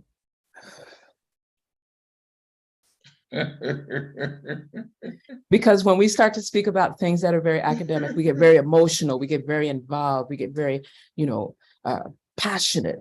And sometimes it will appear as if we're only speaking of the academia from a space of what is customary in higher educational frameworks, universities, colleges, how many credentials persons have, certification courses, diplomas, etc. And we have a very wide base of how education from its more ancestral ancient spaces were established and fortified before we even used terms like sustainable development, before we used terms like higher education, before we used terms like collegiate frameworks and so forth. So I come very humbly, although yes, I did do the left brain academic training in a variety of institutions, primarily in the Caribbean and the US. I come to you also as a co-founder of an independent university system called the Parent Common University that focuses on culture, healing, arts, technology, and spirituality for life, inspiration, freedom, and education. So our acronym becomes CHATS for life. Our focus is always about being grounded in those values, those principles, to the best of our ability, because we're still mortal, walking on this earth, of truth, justice, order, reciprocity, balance, divine righteousness, and harmony. And we add that inside of the various programs, activities, initiatives, movements that we are a part of. So when I say we intentionally, because I could not have done this work by myself. This is work that is grounded in some extension from my biological family, as well as my spiritual extended family, along with some of my colleagues that are bold enough, empowered enough to go beyond the limiting fetters of quote unquote contemporary education that some persons like to call traditional. I also come from a space of being involved in indigeneity, of how do we integrate indigenous knowledge systems, wisdom teachings into contemporary sustainable development, socioeconomic engaged, social science, research-based information systems. And I'm going to say that one more time in a slightly different way. I'm going to pull on the words of one of the elders that has been very instrumental to higher education systems and educational examination structures, particularly here in the Caribbean. I didn't say that part. I'm hailing right now in Tortola in the British Virgin Islands. I reside and do some of my work in St. Croix in the Virgin Islands, US. So I'm speaking from a framework of some of the Caribbean directives and initiatives around education, but also having a breadth and of space of having the opportunity of teaching and working and researching in Europe, as well as in Africa, as well as in the Polynesian Islands, as well as in Central and South America. At this juncture in history, the human race is facing almost unmanageable problems, many of which are the consequence of our own greed and insensitivity to nature. The threats are environmental, from climate change to sea rise, to increased natural catastrophe, political, escalated conflicts, sharpened intolerance, social, drug abuse, health pandemic, social disintegration, economic, virtual meltdowns of the world economic systems, deepening poverty, unemployment, and the list goes on. In virtually every sphere, the problems beset us. And in the midst of all of this, this fragile archipelago of our Caribbean sits like a fleet of fragile boats buffered by the international storm and incapacitated by its own limitations. There are many things that need to be fixed and fixed with urgency, but the preparation of the next generation is one of those responsibilities and challenges that cannot be postponed. And this is ultimately the urgency and necessity of reinventing education. And I share that quote from the Honorable Dr. Didacus Jules in his capacity as a registrar of the Caribbean Examination Council, but also with his experiential background around being a permanent secretary in ministries of education within the Caribbean, which extended into UN ECOSOC-based institutions, movements, activities. I'll just say another space that in my work, I'm able to engage my other capacity. I serve as the president of the Caribbean Studies Association, which has been involved in Caribbean-centered research amongst a wide array of academics from literally around the entire globe. There are very few spaces we haven't had representation that allow for persons to see how Caribbean civilization, not just Caribbean society, but Caribbean civilization has pulled from the entire global community and how that influences, impacts prayerfully positively, sometimes not as positively, on the academy, educational structures, economic development systems, jurisprudence, politics, health and human services, et cetera, all of those various building blocks of society. Quite recently, we've been able to speak in the form of having conferences that, yes, persons come and they present papers. I really appreciate that term that you shared, Sir Dr. Abdul, of like academic tourists. That was that touched my heart, because it allows for persons to now recognize, are you going to come into the spaces of academic learning and engagement and limit yourself and just watch and present and smile? Or are you going to actually put boots on the ground and actually fortify and strengthen new systems that are actually implementable, that go beyond just theory, but actually have praxis? And that's part of some of the work, not always well favored. Sometimes you do become seen as a rebel, a rabble rouser, a revolutionary, as though those terms are negative. And I think we sit in a very wonderful space to be able to move in the direction of the implementation of systems, the implementation of frameworks, not only models, but frameworks that are flexible, that are consistently changing to be as effective and as progressive and as useful, so that we can actually work on improving the quality of life for our shared humanity. Some persons see me as a griot because I do spend a lot of time sharing stories and sharing narratives that are grounded in historically accurate and culturally correct experiences. Some persons are very comfortable just seeing me as a retired university educator. Some persons are very comfortable with seeing me as a cultural artivist because I use culture, heritage, education to be able to empower persons and to facilitate other institutions on how they can build so that we are really reinventing, reprocessing, redeveloping, realigning how we deal with education.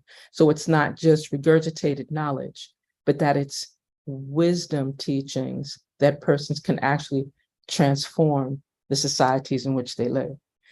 I'm going to pause there because some of the other works that I do are connected, of course, in this region to Caribbean Pan-African Network, CARICOM, African Union, and we're able to bring these different strategies into those different spaces. So I'm looking forward to being able to offer a thread of input that is valuable and useful with this wonderful convening. It's an honor to be present. Oh, thank you very much. Thank you so much. Really appreciate your presentation, Chinzira. And we believe that with people like you, we can be able to make an impact based on the objectives and the mission we set for ourselves. And also, I want to share with you that ever since we've been trying, and first that we appreciate that you're the president of the Caribbean Studies Association. Really appreciate that. And we have an issue we've been trying to deal with. We have men who I would say represent the Association of Arab Universities, Asia Pacific Universities, and African universities. They're all men. They're secretary generals. But we have a woman in the developing countries who happen to be the secretary general of the Caribbean Association of Universities. And we'll appreciate if with your network, you can reach out for her to be on a platform next week. If possible not, we could do the 9th one, the 10th one. But we want to see how we can have a woman among those associations that we're going to launch as the Global South University Association. So we'll appreciate if you can look into that for us. We will communicate, and then see how we can get that so that we can have a woman among, because she is the secretary of the Caribbean universities, and we'd like to have her so that we don't just only have Caribbean men as those as are leading universities across the Global South. We really appreciate that. And one other thing which I learned from you, which I believe in strongly, if you have an issue, before you address or respond to anything that you feel is a bit, take a deep breath. Yes. And by the time you come up, you're fantastic. It solves a lot of problems, and I think you got me on that. God bless you. Blessing.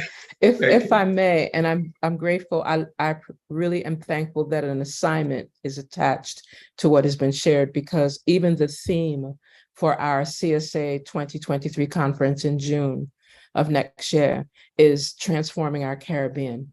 And the sub-themes will facilitate exactly what you're speaking of in terms of inviting a person of the caliber that you've just shared, because we're talking about sustainable education research, and we're showing techniques of where this is being done and how do we implement that.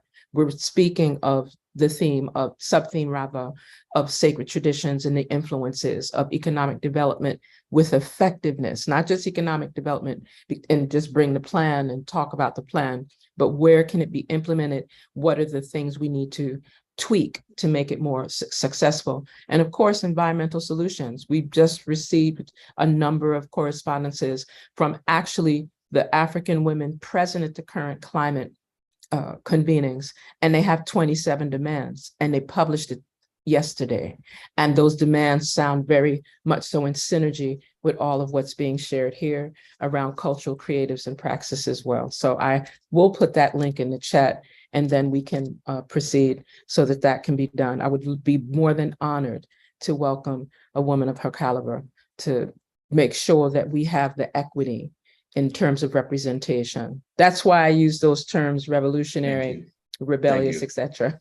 Thank you. Thank you. I really appreciate it. Thank you. Thank you so much. Over back to you, Rania. Thank you, Dr. Chenjira. The key word, I think, is reinvent education, rewire education, and unlock every student's potential through, as you said, effective and flexible global framework, especially now with the high internationalization, in order to empower the next generation. So thank you very much. And now I would like to call Dr. Henry. He's here. Dr. Henry, are you here? Hey, hello, I'm here. Okay, hello. Good day from over here. Welcome.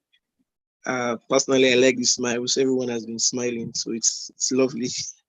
Thank you. Awesome. So my name is Henrietta. I'm a businessman. I'll go into a bit of details from now on in that aspect. First of all, I'm into education, right? Because I went to school, graduated, and I discovered that the average, Nigeria, Africa, the average Nigerian goes to school, but yet is unschooled mentally, right? And I ended up having to develop myself, learning skills, taking courses online, on Udemy, and every means I could find to just come up. And then through the paths, I ended up liking business consultation. So I just did it as a hobby. And as a hobby, I've ended up producing close to 10, 15 businesses, right? I just have people come to me, rough ideas, and then I just fix things up with them. And then before you know, their business worth hundreds of thousands in Naira, and that should be a few $100 thereabout in dollars or pounds. And but then I have a bigger plan, right? I have a plan. We have an academy. I'm the CEO for LifeGate Global. And LifeGate Global has 3 sectors.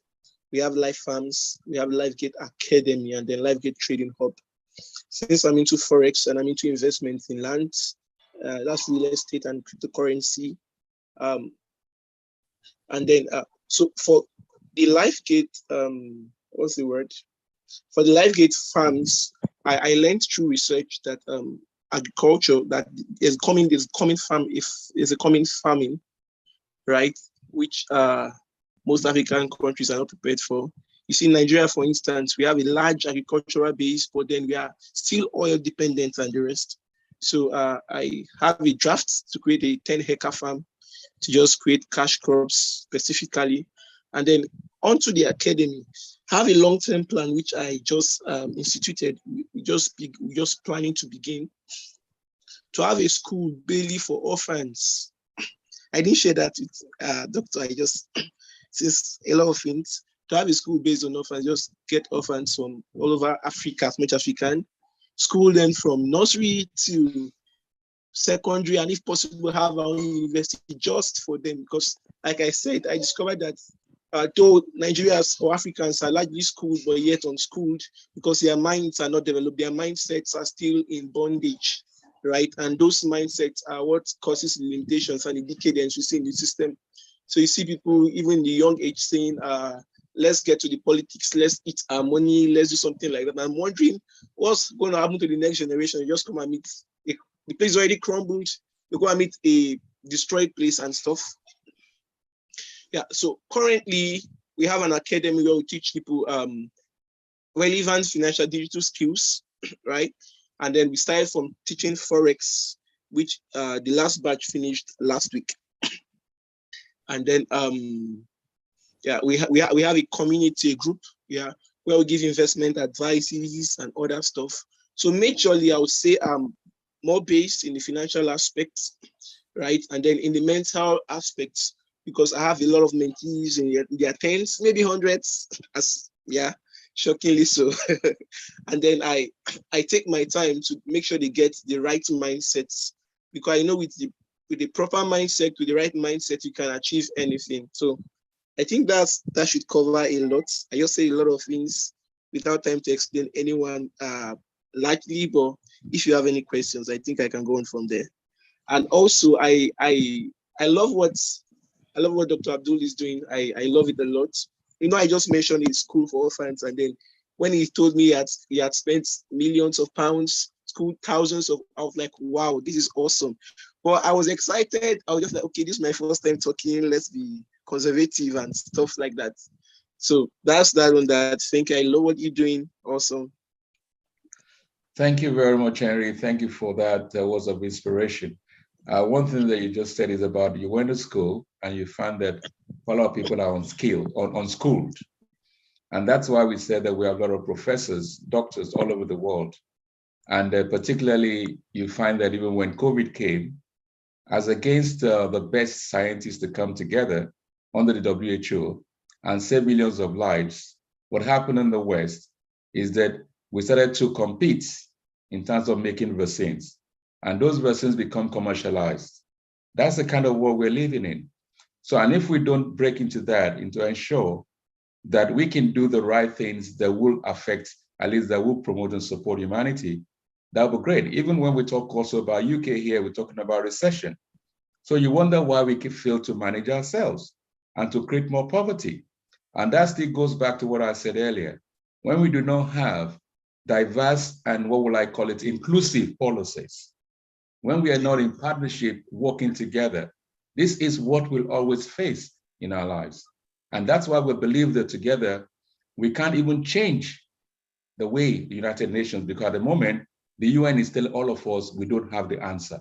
That's what we're told, even by the UN.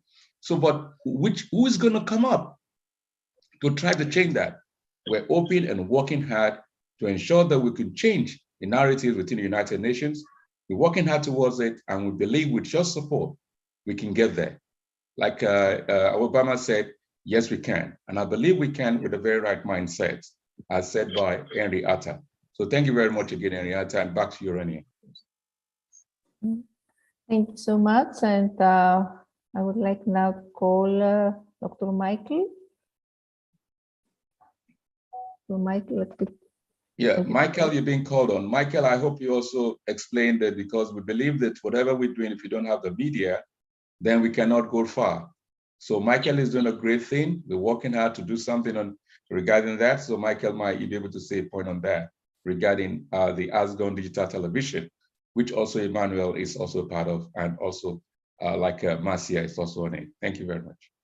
Okay. So now I would like to call Dr. Irene. Are you here, Dr. Irene?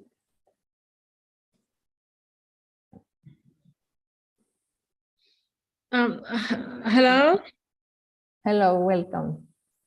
I don't know if you call me Dr. Irene, not yet. I am just Miss Irene at the moment. Very nice to be here, and what a great platform. I was just blown away listening to all the previous speakers introducing themselves and the different things that you're doing. So my name is Irene Kiria. I'm Tanzanian, and I'm currently based out of Johannesburg. I co-founded a Pan-Africa technology venture studio 3 years ago. And we are on a mission to actuate the tech revolution on the continent. And we do this by doing 4 things. One, we saw that the 4th industrial revolution and all this technology transformation is happening on the continent, but we didn't see enough Africans participating in that transformation. And when we looked further, we saw that, yes, Africa being a young continent, a lot of young people are driven towards becoming tech entrepreneurs and building solutions.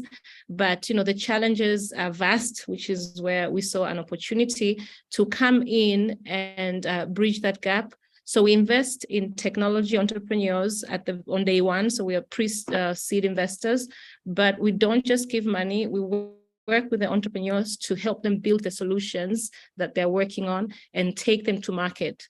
because we want to de-risk the probability of that young person failing to build a business. And we bring in our knowledge networks, many years of work experience. And to date, we have built 42 companies, 42 ventures, and we are present in 5 countries. So we're headquartered in Kenya, we are in South Africa, Zambia, Tanzania, and Nigeria. And our mission is to build 300 technology companies in the next 5 years and have a presence in at least 25 countries on the continent. We don't want to leave anything to chance, right? And the second thing that we do is building capacity. As we started building these tech ventures, we saw that there was a huge technology capacity, especially when we talk about emerging tech like artificial intelligence and blockchain and IoT and immersive technologies. So we set up centers of excellence. So we have the Africa Blockchain Center and the AI Center of Excellence and the IoT company to build blockchain, AI, and IoT capacities. So we train programmers and developers, so AI engineers and data scientists, blockchain programmers, and we also train leaders because, you know, it needs to be a 360 approach, where as we're building this talent, we are also training industry leaders so they understand what this what these technologies are and how they can participate and the kind of impact this technology can create in their businesses. And to date, we have trained over 200 data scientists. Our mission is to get to 10,000 in the next 5 years. We are recently, this month, graduating 160 blockchain programmers. And that's very exciting because the talent gap, especially in blockchain, is massive. And our mission is to get to 10,000. So that is our capacity building arm. The third thing that we do is we're a technology company. You know, in building these tech ventures, we found ourselves building so many technology tools, and now we're deploying our tech across the continent and beyond. It should not be expensive and inaccessible to get tech tools. And we've built technology tools that are, you know, from the end consumers app in various sectors. So health tech tools, financial services tech tools, agriculture, media, et cetera, et cetera. So we're very excited to launch very soon a SaaS platform, which means anyone in the world can access our tools and be able to go from zero to digitization in the shortest amount of time and in a most affordable way. And since we are present in 5 countries, we also saw a huge opportunity to help scale African businesses from one market to the other. You know, when we talk about Africa, there's 1.3 billion people, and this is soon going to very quickly become an even larger number. You know, we're a young continent, and we're soon going to be the largest continent, but, you know, we're very country-centric. This is what I've noticed. You know, you come to South Africa and people are building for South Africa. You go to Uganda, they're building for Uganda. And then you meet people coming from Europe, setting up companies on the continent, and they're talking about 1.3 billion. You know, they will definitely be the ones to get the investment because, you know, the opportunity they're showcasing is massive. So through our infrastructure, we help tech companies launch from one market to the other, whether it's international companies that are looking to set up on the continent by bridging collaborations and pairing them with scale partners and local partners. Africa is so ready for business. We're seeing it in real life. And for us, one of the biggest things we want to see is, you know, as we talk about the digital economy for the continent, we want to consume technology that is built on the continent, because then we can really see the transformation that, you know, the opportunity technology presents will create. You know, so we want 50 years from now to truly look back at this particular moment and say, you know, this is what was done, and this is, you know, how the continent has evolved. We cannot do this without collaboration. So we're collaboration junkies. And it's been such an interesting journey. We've managed to get to where we are because, you know, we look at everyone as a potential partner for collaboration, whether it's through building more capacity, or it's through bringing in funding and investment, or it's through opening doors that will allow for some of the technologies that we've built to scale in new markets. And I think, you know, given where we are, the only way for us to truly see the impact of what we're doing will be through this collaboration. So we're very excited, and I look forward to connecting with each one of you and see how we can work together to champion the things that we're talking about. Enough talk, it's time for action. Thank you. Good. Thank you very much, Irene. We really look forward to working with you and John Kamara. I believe he wasn't able to attend this time, but maybe we'll have him next week. We thank you, and like you rightly said, from 5 countries, I'm sure you're going to cover the whole of Africa even before the time you were planning. So together we can achieve a lot. Thank you very much for the wonderful contribution. So I go back to Rania. At the moment, we saw Dr. Parvez coming in, but he has just told me he was just coming from the hospital. I haven't seen a relation which we'll have in what do you call it, which will be in the hospital tomorrow for a more detailed investigation into his sickness or the problems he has. So I think, Rania, you could call someone next so that we allow Parvez to go and have a rest. So over to you, Rania. I would like to congratulate Dr. Irene because you know, we are at the threshold of 5th Industrial Revolution, and the programs are doing history. Doing blockchain programs in Africa are amazing. Addresses so many people there. So many congratulations for me. Okay, so I would like now to call Dr. Olubni Olasho. I think we're here. Hi, everyone. Nice to be here again. I've really enjoyed today's session, and I believe that this forum is really working on the mindset of every one of us, because every one of us here, we're actually here to make impact and a change to our community. So myself, I've made up my mind that what I started as an emotional intelligence speaker, coach, and I do therapy session for people, emotional therapy, especially in line of mental health. I found out that a lot of youth actually went into panic attacks during the lockdown. So what I did was I personally trained a lot of youths. I can't count, maybe I'll just put it at 100 in lockdown without charging anyone. And I gave a link on my bio. The link is still open till today. Anyone can walk up to me and I help them out in the area of stress management, in the area of emotional instability. I would likely say that I started from the finance industry.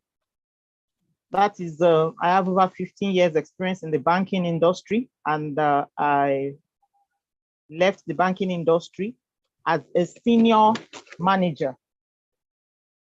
So after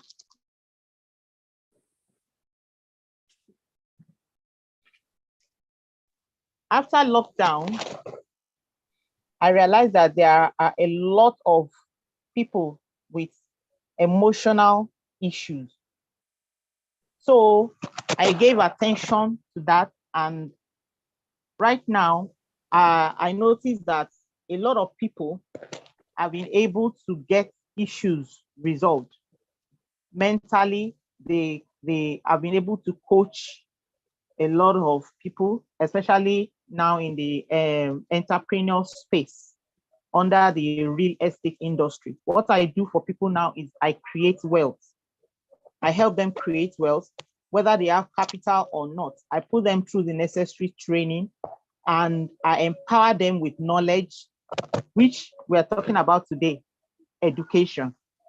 So I would just want to encourage each and every one of us to keep impacting our society, because I found out that education, there is no end to learning. We all need to continue to learn and to impact on a daily basis. I do it. From everything that we have done today, I have my jottings, and I'll still go back to continue my research on how to help and impact more lives. Thank you for giving me the opportunity to talk today. Thank you very much. Thank you very much, Mr. Lashere. We really appreciate you for the support you've been giving to the organization, which is most welcome. And we believe with your very high level of experience and expertise in the financial area and also in networking, you can all achieve objectives. Thank you very much once again, and over back to Rania. Okay, now I can call Dr. Vijay Kumar. I think he's here. Dr. Vijay Kumar. Okay. Hi. Can you hear me? Yes, clearly. Yeah, good evening. Good evening. Yeah, it is great to hear from Abdul about his grand vision in the beginning itself. I'm really bowled over by that very statement. And also it is already articulated by our other speakers also in this very panel. So once even I asked Mr. Abdul also why you are keeping this kind of event every week, then he countered that question in multiple ways, stating the gravity of the issues that he took up in his life. So all these issues are very grave in nature, because we are living in a world where we have a fractured verdict. We need to give solid education to our coming generation. And it should be embedded in what we call the recent speaker who said about the need for technology. Because I'm living in a city where the software industry is booming and it is catering to the demands of global companies, especially Fortune 500 companies. So yesterday, IBM unveiled its new chip, which is a new quantum chip, which is likely to disrupt the world going forward. So since the technology is disrupting the life of human beings, we have to have a larger vision so that it will help humanity to bring together with a noble mission, what Mr. Abdul just now articulated. So I feel that he has made the boundaries very clear and the infrastructure in place. But more people should be brought in this journey.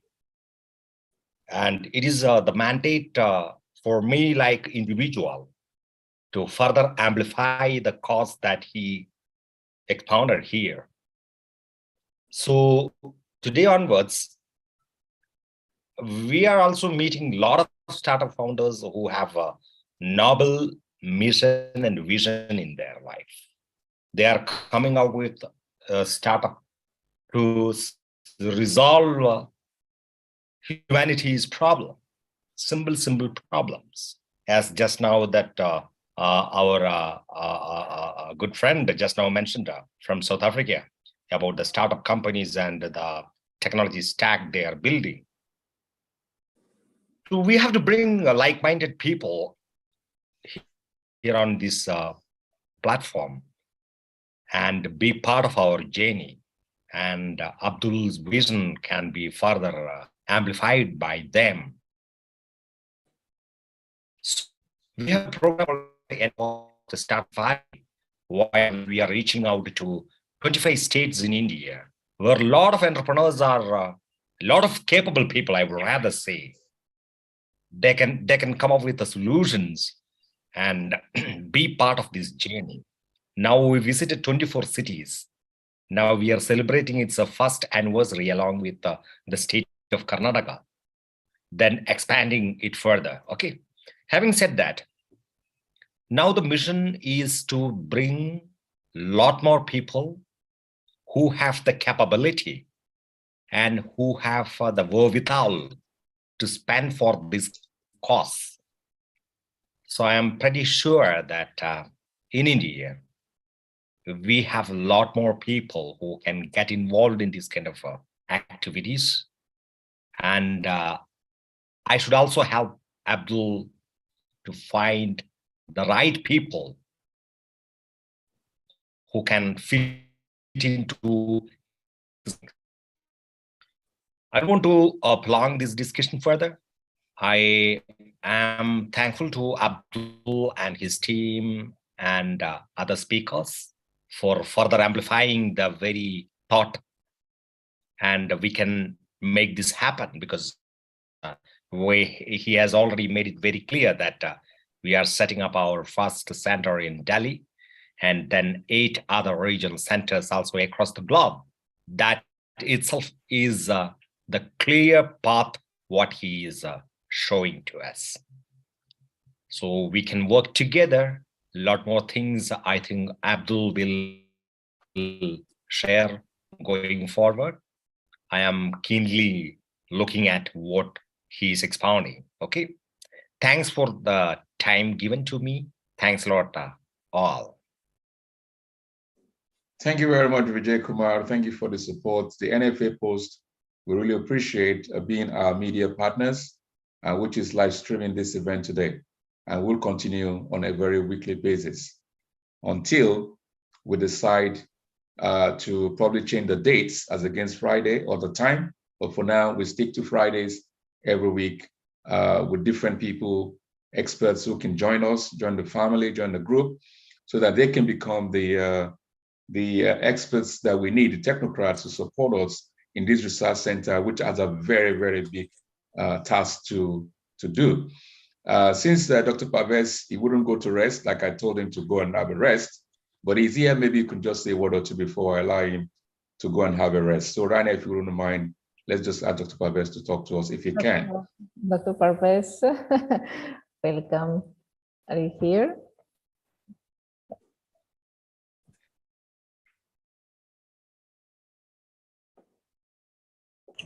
Actually, good morning to, good afternoon to everybody. Actually, thing is that I'm traveling from a very far place. I'd gone to see my ailing brother is undergoing some procedure tomorrow. And in this car, the connectivity is coming and going. So I thought this journey is pretty long. Why not I hear some people talking something very meaningful on the theme of so-called fractured world, which I have been, when I was too young to preparing for the competitive exam in India and for the All India services. I know that I am still keeping a magazine, like Political and Economic Weekly. It is one of the national top-level magazine. It's still, that edition is still with me. I wish I could share that. That time also, the people were talking about the fractured world. And that's what the same movement has been rejuvenated and led by Mr. Abdul at the global level. How do we go about, what can we do together and collecting the people, like-minded people, to address these issues. Although we know that the structures are there, like you have got United Nations and many other forums where but I, as a student of the political science and international relations, I feel that whenever a nation is talking about any international issues, it is the national policy, it is the national interests which dominate. When the national interest dominates, then you never know, the US may talk and come forward with Iran, although they are not on the same page. So national interest is supreme. Either it is a Ukraine war. Just see, I'm also connected. I've heard few sessions of the COP 27, which is a very, very important event. The whole world is debating how to solve the energy issue, climate change. There also the national interests are dominating. Just see how which Abdul has written somewhere that the South, that the have-not countries were the developing countries and the Afro-African countries. Luckily, chancely, for the first time in Egypt, it is taking place. It is in the continent of Africa, and the Afro-Asian people are, thankfully, they are pressing and they have succeeded. I'm noticing that they have succeeded to bring the cost and damage on the agenda of the COP27. So far, the developed nations were not ready to take or accept about the the damage they have caused to the environment globally, and how the countries like Afro-Asian countries and the global South, and which as Abdul Sahab, our chairperson is talking about. So I'm very happy that first time, and also I'm very happy to just why I wanted to talk, but it is something of an interest of the entire humanity. Now we are talking about the how we lost him.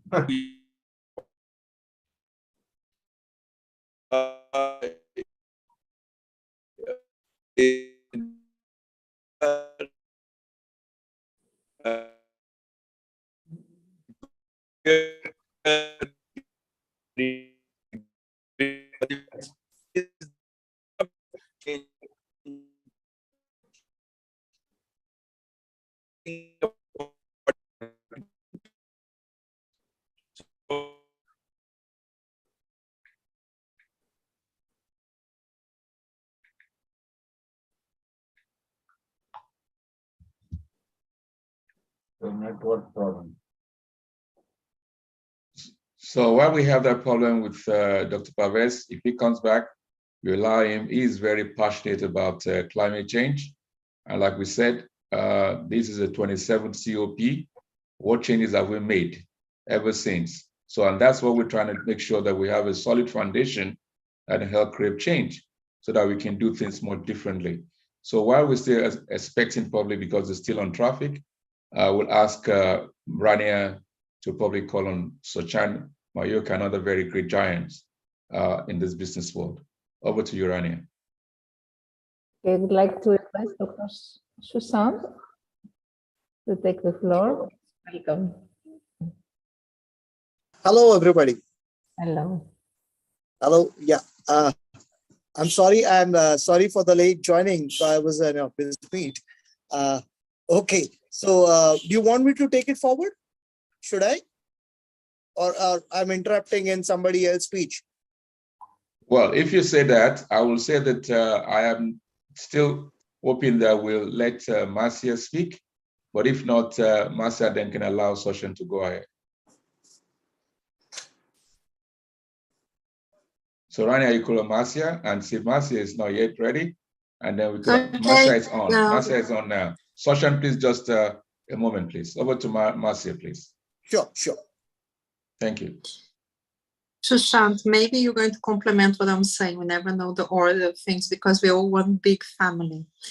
What I have to say is something very simply. I have attended the World Bank and the COP27 of some of their talks recently, and it came very clear to me that there is no serious joining information of data and satellite information to be able to give the population a view of what actually is happening, what works, what doesn't work, transparency about companies and governments, commitments and deliverance of the sustainable developments that we need to have in place to be able to change the world rapidly. So I came out with this idea, which I put on the talk here and also NASGON, which is for us to develop a kind of weather broadcast style once a week update. So everyone has transparency, understanding what's going on in the world, also what works, why it works, with scientists, statisticians, and the satellite information, which is readily available, nobody's putting together. So I think this is something ASGON can do immediately because we have media experts, we have scientists here that are experts in environment, and also we have statisticians. All we need to do, what happened in the World Bank meeting is they said that they have not been collated, although they've been working for 10 years on this, separate. They have not been collating equivalent data that could actually be, statistically relevant to be able to actually broadcast. Also, this is very complex information that is readily available to corporations, governments, but the people do not know any of it. So we all know that 1% of the population caused the 50% of the damage and the carbon footprint that the problems we have. It's just not transparent because we know there are some serious problems that can converge in terms of solutions, like in Indonesia, the nickel extraction that pollutes the water and the population is dying, the mining of coal and so forth. So nobody actually is putting this information together to say, where is it that is working, the transformation, where is it that we still have companies that we cannot know their whereabouts, and the governments are not taking any, proper way of looking into it. So what happened is there is no international regulation because there is no stats that actually, can be put together in a way that is relevant. So I think it's up to us with our collective intelligence, our heart in the global South, looking after the whole planet, to put together a new thing. Before, the weather broadcast was also something unknown to people. Now everybody checks every day the weather broadcast. So I think we can put together the environmental sustainability broadcast that gives updates, generate a database of information and resources that everyone can actually tap in to be able to transform their environments, and also have transparency about who is causing the damage, which no one has the guts to do it. So we'll have a scale of 10 stars, and then each government that's doing the right thing, each company that's doing the right thing will have this very clear 10 stars. So you can choose if you want to buy petrol from Shell or not. At the moment, the COP27 being financed by Coca-Cola, and lots of companies are not actually changing. They're just creating a greenwash and a PR exercise. So it's up to us to actually generate a clear and consistent way of updating the population with information which is their right to have, and to make choices not only on individual practices but collective practices, and also be able to push the government to do the right thing wherever people are in the world. So my proposition is that we put together, the media people as well as the scientists working with the stats and the scientists working with solutions. We put together a TV show that is able to broadcast information at least weekly, so then the whole world will have clear, so COP27 will be relevant in that sense. We'll get information, we'll not be able to come back to it and say, oh, we didn't do much in the past years, because we ourselves, the global South, can put together such intelligence and then democratize information. What do you think? Everyone on for it? And also I'm very glad the majority of the people in the meeting are women, so I'm really sure that if ASGON can have 50% or more women in leadership, and thinking together, we'll be the first international organization to achieve that in the globe, and then we will spread this good practice as well. So we have multiple voices, and equality and equity delivered by our own actions and role modeling. Is everybody interested in sustainability broadcast weekly, so you can make your personal choices and investment choices? Huh? I find it very interesting.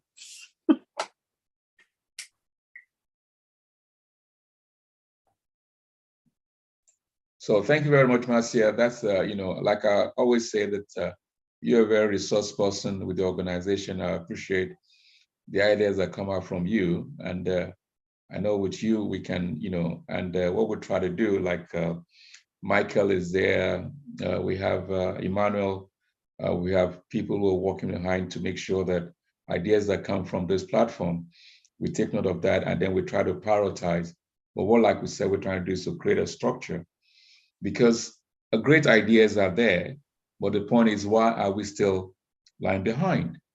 And that's why, like I go back to Chenzira, who says, take a very deep, and so when you take that deep, you then come out and say, oh my God, where did we get it wrong? And I think— Let me just interject here. It's very important that you understand my perspective is very different in the way that we are trying to look for financiers and people who can invest in ASGON, but ASGON has not delivered anything other than having great people with lots of ideas. So we need to bake a cookie if we want anybody to invest in our bakery.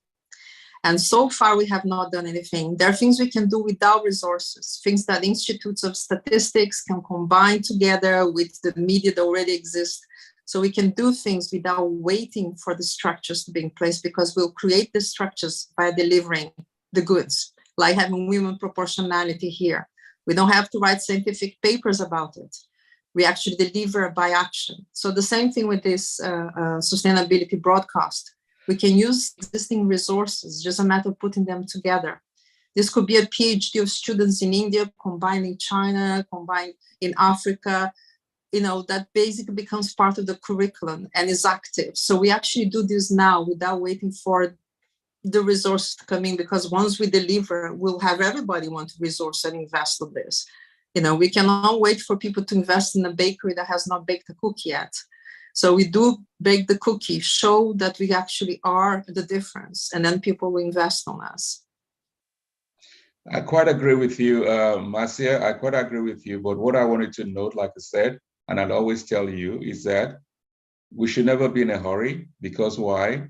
A lot of things money has been spent, we're not getting anywhere. I want to be very emphatic about that. And also, I wanted to know that Michael and a few others are putting things together.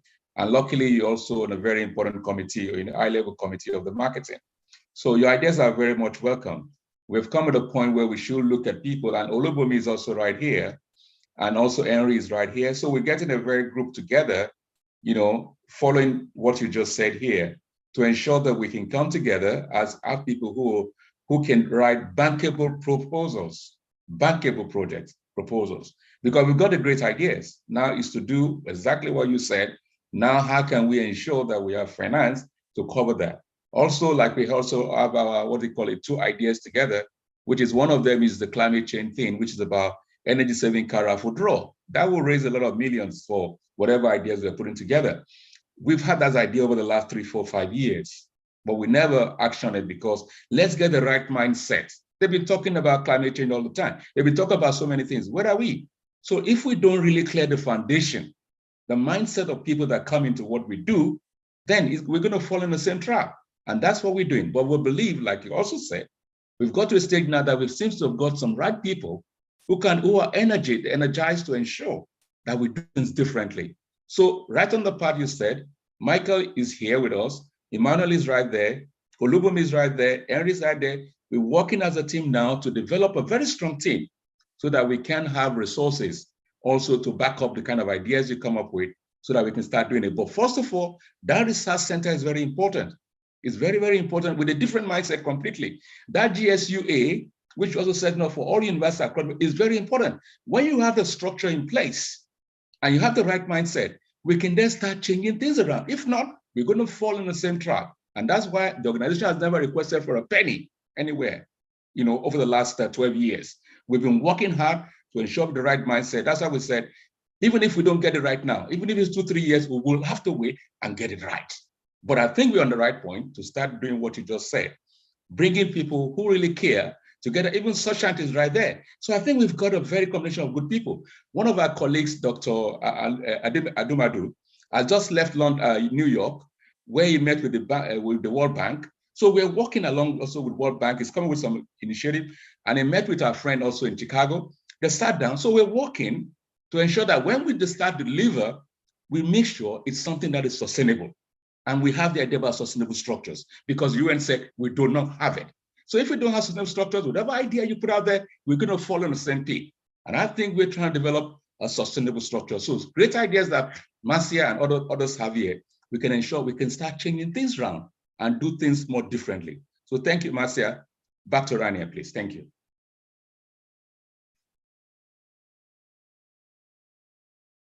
Thank you, Marcia, for your always innovative ideas. And now I think we don't have any other speaker. Is Michael there? And then we have Shobit. Who's on Shobit iPhone, please? Shobit, yes, okay. So would like to call Dr. Shobit. So while we're waiting for whoever wants to speak there, because we're almost to time now, is that Marcia, please take note that you always, your great ideas are always there, and we'll appreciate it. Also, Dr. Shenzira, really appreciate right from the beginning you've been with us. And please, and I'm glad that you supported it, that we should bring the Caribbean University's Secretary General to be part of us. Let it even she be the one energizing those men who are the Secretary Generals. But no, seriously speaking, because at the end of the day, even for us to be asked by these associations to create a body for them, I mean, it's great. It's great. It's a great achievement that we've had. For them to have confidence in us the last 7 years. I am not an African, I'm not an Asian, but I've been asked to serve for the 3rd time on the board of National University of Asia Pacific. So we've got something on the ground. And when we have people like you, that's why I refer back to what Marcia said, it's a time to now look for resources that can start at least some of the ideas that we have, that we can at least be able to put them forward, and then people can see that we're making some impacts in people's lives, the environment. And the problem we have— Sushant may have some ideas too. Marcia, the problem we have is this. If we don't bring those who influence our development, our society, our lives, if we don't bring them, educate them, just like someone said, Henry said, that he went to school, but he saw that he's unschooled. If we don't bring those people who are in influential position in politics or whatever you said, if we don't bring them in to educate them, we're just going to be a talk shop. I will always say this, but we have a strategy. As soon as we launch the GSUA, I can tell you, the president's door will open, ministers will open and listen to us. That is our last strategy. So, but meanwhile, let's bring some of them to join us. Like we already have the Minister of State for Education in Maldives. Rashid is very much with us. We have the the ambassador for Gambia in Switzerland. Is part of on the board of the organization. So we already have even the deputy ambassador for Ghana here in the UK. So we have people in the system. We need more of them. That's what we need to do. Get more of them to be in the family. Then we can influence change. If we don't do that, we're going to be the same system, the same problem with COP and the rest of it. So let's keep in mind to bring people who are influential. They want to do the same thing we're doing, but they're far from us. We need to bring them together. We need to get closer and understand each other. This is humanity. The world is for everybody. It's partnership. We need to develop it. We need to develop diverse policies. These are the things that we're missing. If we can have any program we have, we've said it. Why do we all talk about, about smart city? Smart city for who? That is part of what we say when you don't have diverse and inclusive policies. Because at the end of the day, you're not developing the rural areas. You're talking about smart city. Then you create more population problem in the cities. So let me stop here, and Marcia and Rania, if you kindly call Soshen to please speak with us. Mysoka, I think he spoke with us earlier. Yeah, I'm sure he still had a word or two to speak for Achana and Alima and the people you were bringing in to join this family. Over to you, Soshen.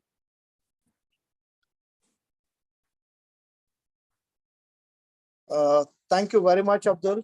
And it's my pleasure to be on this platform with eminent personalities from different areas, from different countries, and all have a different perspective. I feel I'll take a continuation of what Marcia said and the discussion which we had, Dr. Abdul, a few days back. So in continuation with that, and I've just heard about Marcia putting up a lot of ideas in terms of technology, in terms of education, in terms of creating a mule around wherein sustainability is more important rather than moving on for certain aspects which may or may not exist. So now here, the ideas, we all have brilliant ideas, but unfortunately, how many of us are really noting down those ideas and taking benefit of those ideas of what has been done? Any records have been kept, or how these ideas can be taken to the next level? See, basically, ideas are not a sole propriety of any one of us. So today, if I get an idea and if I don't use it and somebody else use it, and after a few months or years, we said, oh, this was my idea.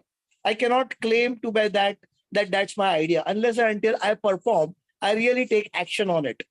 So what I personally feel that because I do it, and that's why I can claim and I can put forward that ideas need to be put forward, ideas need to be taken at the next level and see to it how it flows.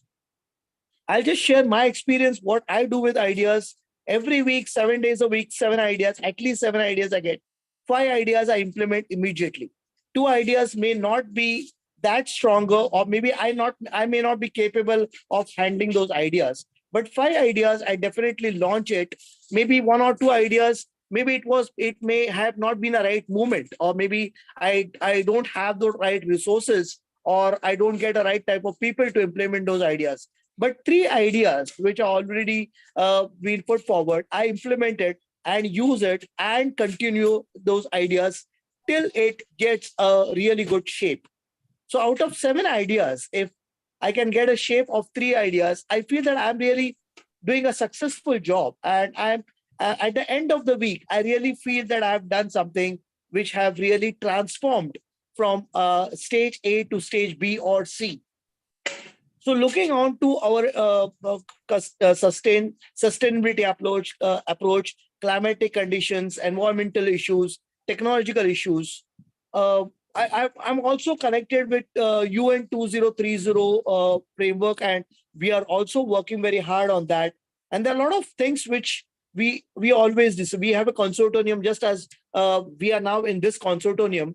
So these consortiums helps us to not only discuss those ideas, but take them at the next level.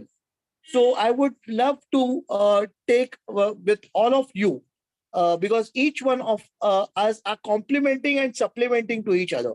Each one of us are unique. Each one have different capabilities. Somebody is good in administration, some in operations, as Marcia is excellent into idea generations and sales. Likewise, other people are into operations. Maybe somebody is into technology, somebody is into compiling those ideas together and creating a platform wherein those right type of people can come in and work on those ideas.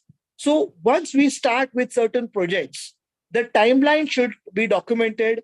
The right type of people should be brought at the right time, because this is very important. Because when a project is run from A to Z, every person is equally responsible for coming at the right time, because the time lapse which between A and B or B and C, if it is too high, the project might get delayed, and we cannot afford to delay any project.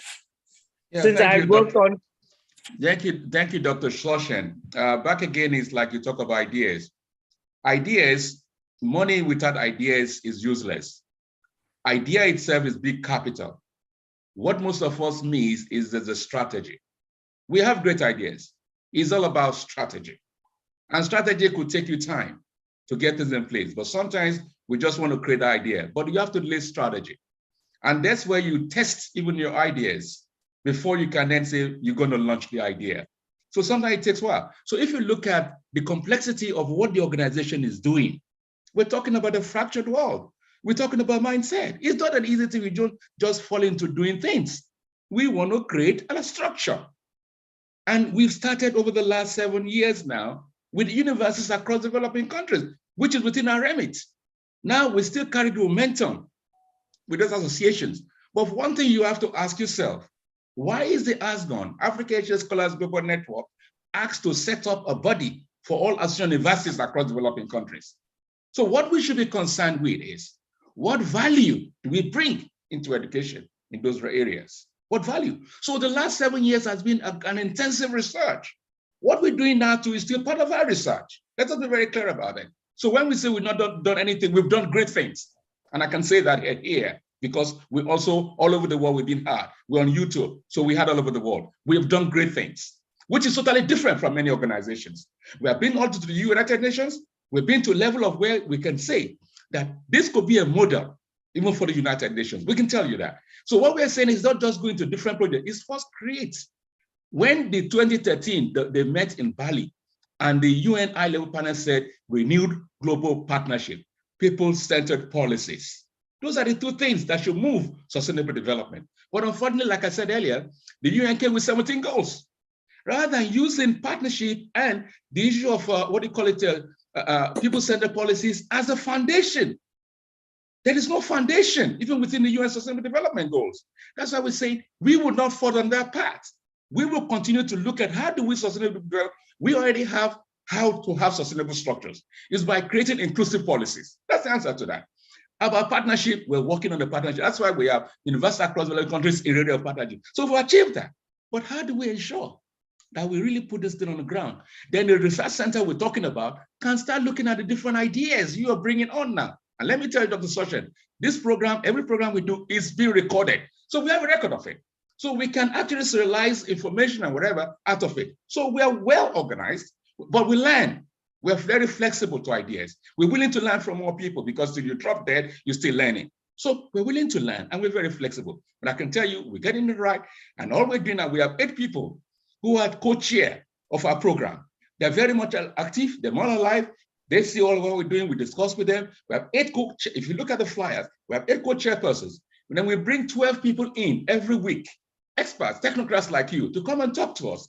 Then we have the team. We have this chairman committee for awards, which is to be able to promote good excellence, good practices. We have the chairman for publicity. Anybody can check his profile, what he is across the world as a person. We have the one for publicity, who is now working with the United Nations Office of the Ambassador for India in UN, so that we can at least on the 16th of December, we're looking at 16th of December to be able to plan to have our first global media consultative forum about what we are, what we're trying to do. So we're planning the United Nations, we're working with the Indian government to see that we can do that in the United Nations. Secondly, I will be, even in November this month, 23rd to 25th of this month at Netherlands in Rotterdam, I'll be there to discuss world leaders in Rotterdam, Netherlands 24th to 25th. And then in December, I've talked about the United Nations. In January, in Ghana, we're going to be launching the Africa ASGON Africa. That'll be done. And we're going to use that position, that platform to tell the world exactly who we are. We're still trying to get the right people together to tell them what we are, what objectives we have, why we want to achieve what we have, who are our partners that we build over the years. That's what we have at the moment. And so where we're moving is to create a structure 14 to 16 of April in India to do that. That's exactly what we're doing. And that's what I have a focus on. So all ideas are welcome. But they'll be sterilized when we have technocrats manning that research center. So we've created a research center that can process information, can process communication, can process ideas. That's what we're doing. We will never lack resources. We believe in that. So it's not about money. It's about bringing the right idea that can make an impact in the lives of people and change their lives. The Queen of England left. What was the state? The state was in total mess. She has just left. We have a king now. We have a recession. That's not the way what should be with all the experts we have. Why are we in the same manner? We need to change things. That's what we are for. So it's not that we lack ideas, but strategy is what we believe in. And that's what we're trying to do. And I can tell you, everybody here has a great contribution to bring for us to achieve that. So, but as we said, 12 years has been a lot of hard work. Now we have good people around. Marcia is there, Olumi is there, yourself, Soshant is there. And anybody interested can come along and we can start putting our proposals together, ideas together, to at least be able to make sure we don't lack funds. Let's be realistic, but you still have to look for funds for you to get funds. So let's now looking for funds because we have a good idea, we have good products to tell the world. The World Bank knows. If they said you have a fractured world, then what about the billions being spent by the World Bank? I mean, so let's know that what we're trying to do is to make sure we can really be that change. That's all we're asking for. And that's why we're glad that we're all over the world, with people everywhere. So let's get that point right. What we're trying to do is whatever we can support to make the event in April next year fantastic. We said it. We want not less than 50% of foreign delegates to come to that conference. We should be now getting people to go online on our website and start to register. That's the very important thing now. Let them register. Let the corporate companies, because we don't believe in charity. We don't believe in charity because even if you run charity not like a business, it's going to fold up. So the point, like we said, is that whatever we're all doing now, we look at the patching wall, we look at the cracking wall, and we're just patching it instead of removing it and lay foundation. That's why we are different as an organization. We're not ready to start patching the wall like everybody's doing. We want to create that foundation that can start developing. I've said it several times on this program. The world cannot change during my own lifetime. What we're saying is that let's try to create the environment that start to change so that younger people who are 40, 30, who are among us can continue that process and ensure that we can have a longevity in terms of our creativity. That's what we're talking about. So if we don't understand ourselves, then we will communicate in different ways. Ourselves is that we want to make sure we have the facilities, we have the people supporting, we have the government of India supporting us. Let us lay that foundation strong. When you have that body set up and you have the research center and 8 courses and activities, then we can start to look at how we can. I can tell you, funders will come because why? They need very good projects that can change people's lives. They're looking for it. So we have to do it. So let's see more people that can influence society. We need more 12 people for next week. We have some people already wanting to be on it. Let's bring new, fresh minds. All of us let's join them, see what expertise they have, like Dr. Chanzira here. Let's see what knowledge, experience they have. Let's see how we can work together. That's what we're trying to do now. So this is not a talk shop. This is for us to be able to see what strength, our capacity. We do what we call SWOT analysis. Your strength, your weakness, and so we want to see how we can work together. And we always said in our meetings, anything that's not within SMART, forget about it. Whatever we say here must be very specific, must be measurable, must be within area we're talking about, must at least have what do you call it, reasonable and what do you call it, time bound. We talk about it, and that's what, talk about SMART. That's what we work within. Anything we say here that's not within SMART, we don't talk about it. That's the way we are. We're guided by whatever we talk discuss here, so that we're objective and we know we're making, because time is of essence. Everybody's second here. We breathe here. You go to the hospital, you pay for oxygen. So we know the time, what you're contributing here. We value it, we appreciate it.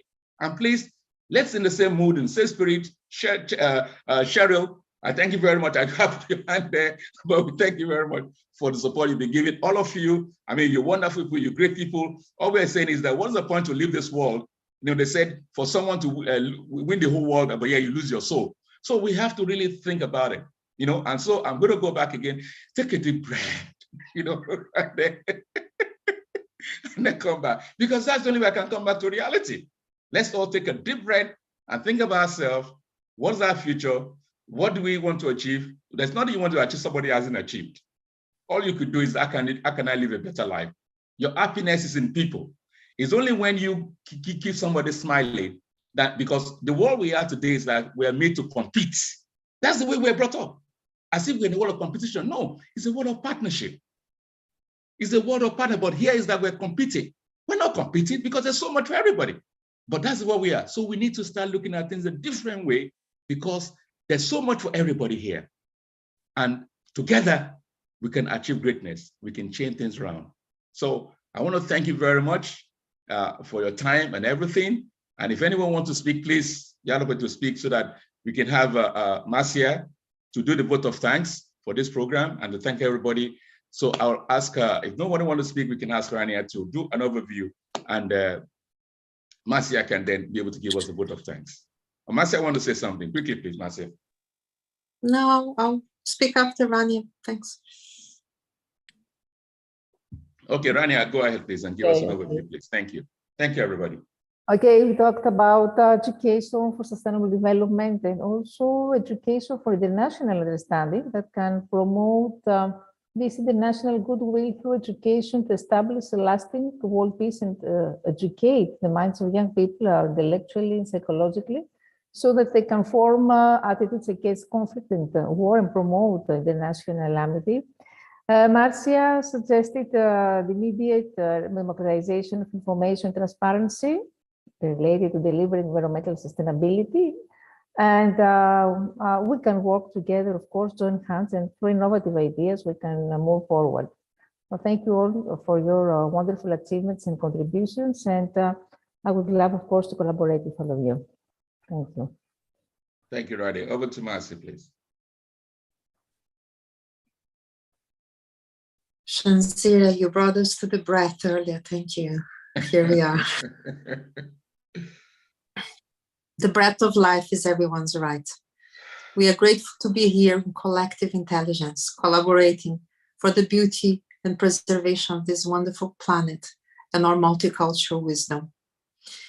So as Aspen family, we define who we are, who we wanna be.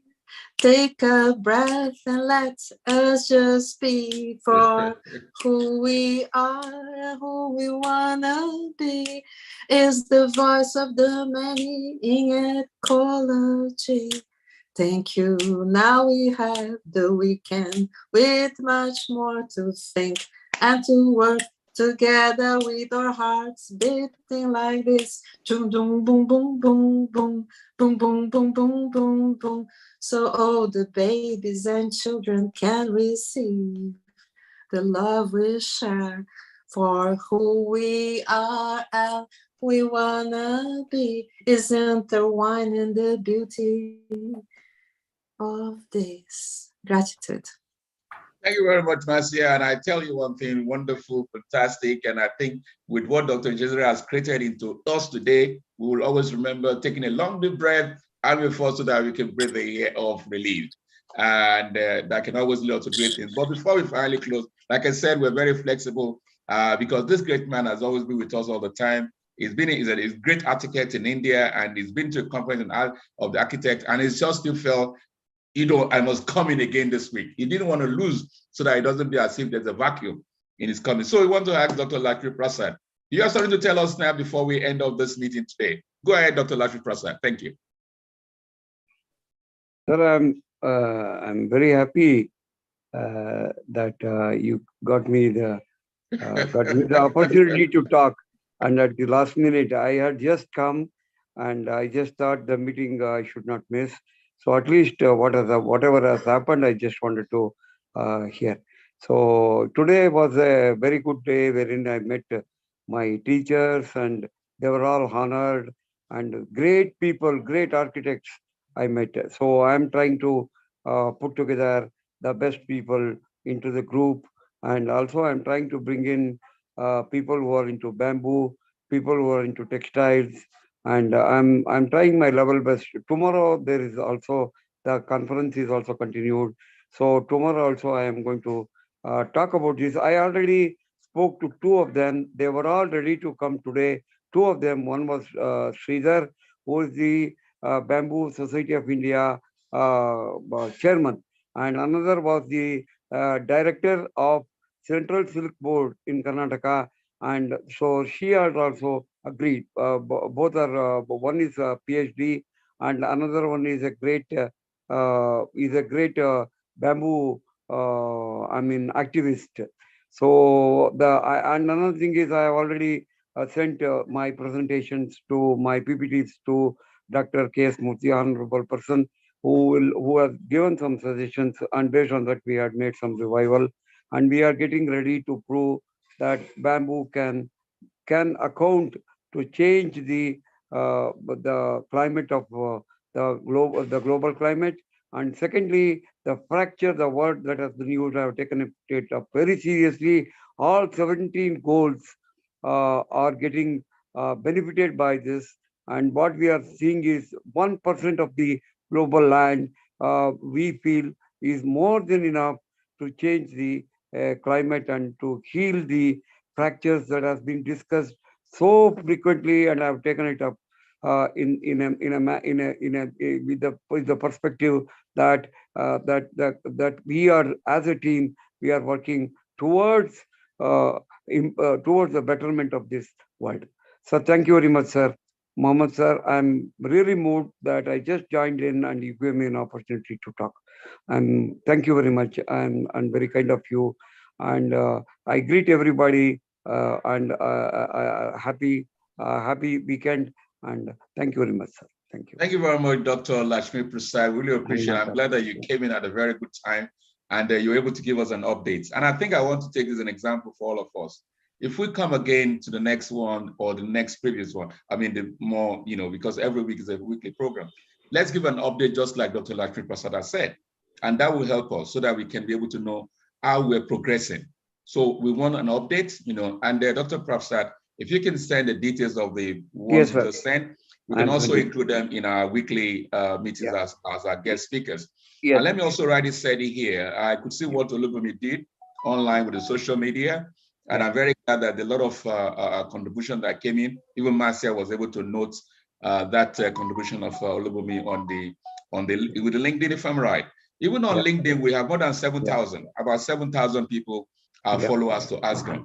But the point is that even we had never been able to coordinate, and I'm sure, I know Rania is looking at me, and she has so much in her she can do in social media. She also has a very good followers. So all of you have, even like Cheryl, all of you have great followers out there. So let's bring them more in, as a family of the organization. So, and we're also looking at, because we have 4 different slots, I think, Facebook. So we're trying to coordinate to really put it all together in the right position, so at least people can easily get to follow up and see what we do. But like I said, we are trying to, it's like we're trying to build, and I'm glad architects are with us here. So we're trying to build and ensure that lay the foundation, make it solid, and then you start to build. And so April next year, by the grace of Almighty God, we will be able to put that foundation on the ground so that whoever becomes the president, the first president of the GSUA, I pray to be with the woman from Caribbean. I pray, well, it will be left to them to know which of them should become the president when we launch them in April. But I'm hoping it will be the woman. But if not, then one of them that comes in will be taken to see the Prime Minister of Modi. We'll be able to see the chairman of the G77 at the United Nations. We'll be able to see with the UN Secretary General and be able to show exactly what we're talking about here, because we have the population. And so I can tell you, we will influence society. That is where we're going. So we have a strategy. We have a plan in place. So we're getting there. So, and I know that all the association president, university secretary generals are very much with us on a weekly basis, because they are sending the records, the recordings of our meetings is all with the Secretary General of the universities across developing countries. So we are saying that we will create the new change. Even our model of education, even the West have to learn from this. That's what we're working on. So it's not going to be easy. So that's why we're trying to make sure we get things right, and then we get the right, and also our media is being put together in a very big way, so that when we launch our media, it will be able to reach all the important people, for them to go to come in and say, look, this is where we should be. And whoever wants to fund great things, this is where they should be. We can assure you that's where we're moving, and with your support, is very much achievable. Thank you very much once again. So Rania, if you allow me and say, should we close this meeting? I mean, we should have Chenzira to please take a deep breath, long breath, whatever, and then you can help us close this meeting, please. Chenzira, over to you. The way that we started is a wonderful way for us to end. It's been an honor and a privilege. There's a lot of work that's been recommended here. Everything that's been shared, the songs, the harmony. Let us keep truth, justice, order, reciprocity, balance, divine righteousness, and harmony in our world, for a greater world, for a stronger peace. Take a deep breath. See what we do together. Thank you. So have a lovely weekend, happy weekend, everyone, and have a great time. And we just pray that the what would I call it, the promises given at COP, which is now the first time in Africa, in Egypt, will come to reality. We don't have hope in it, but what can we do? But don't you worry, as we go on, one time is going to come in that we're going to change the narratives and change the way we make promises and deliver. God bless you all. Thank you very much. Blessings. Have a happy weekend. God bless you. Care. Bye for now. Bye. Rania, thank you. Marcia, thank you. Thank you, everybody. Cheryl, you're wonderful. Thank you so much. God bless you all. Thank you. Thank you. Have a great weekend. And you too. Bye. Thank you. And thank you, Nadim, for hosting us. Thank you.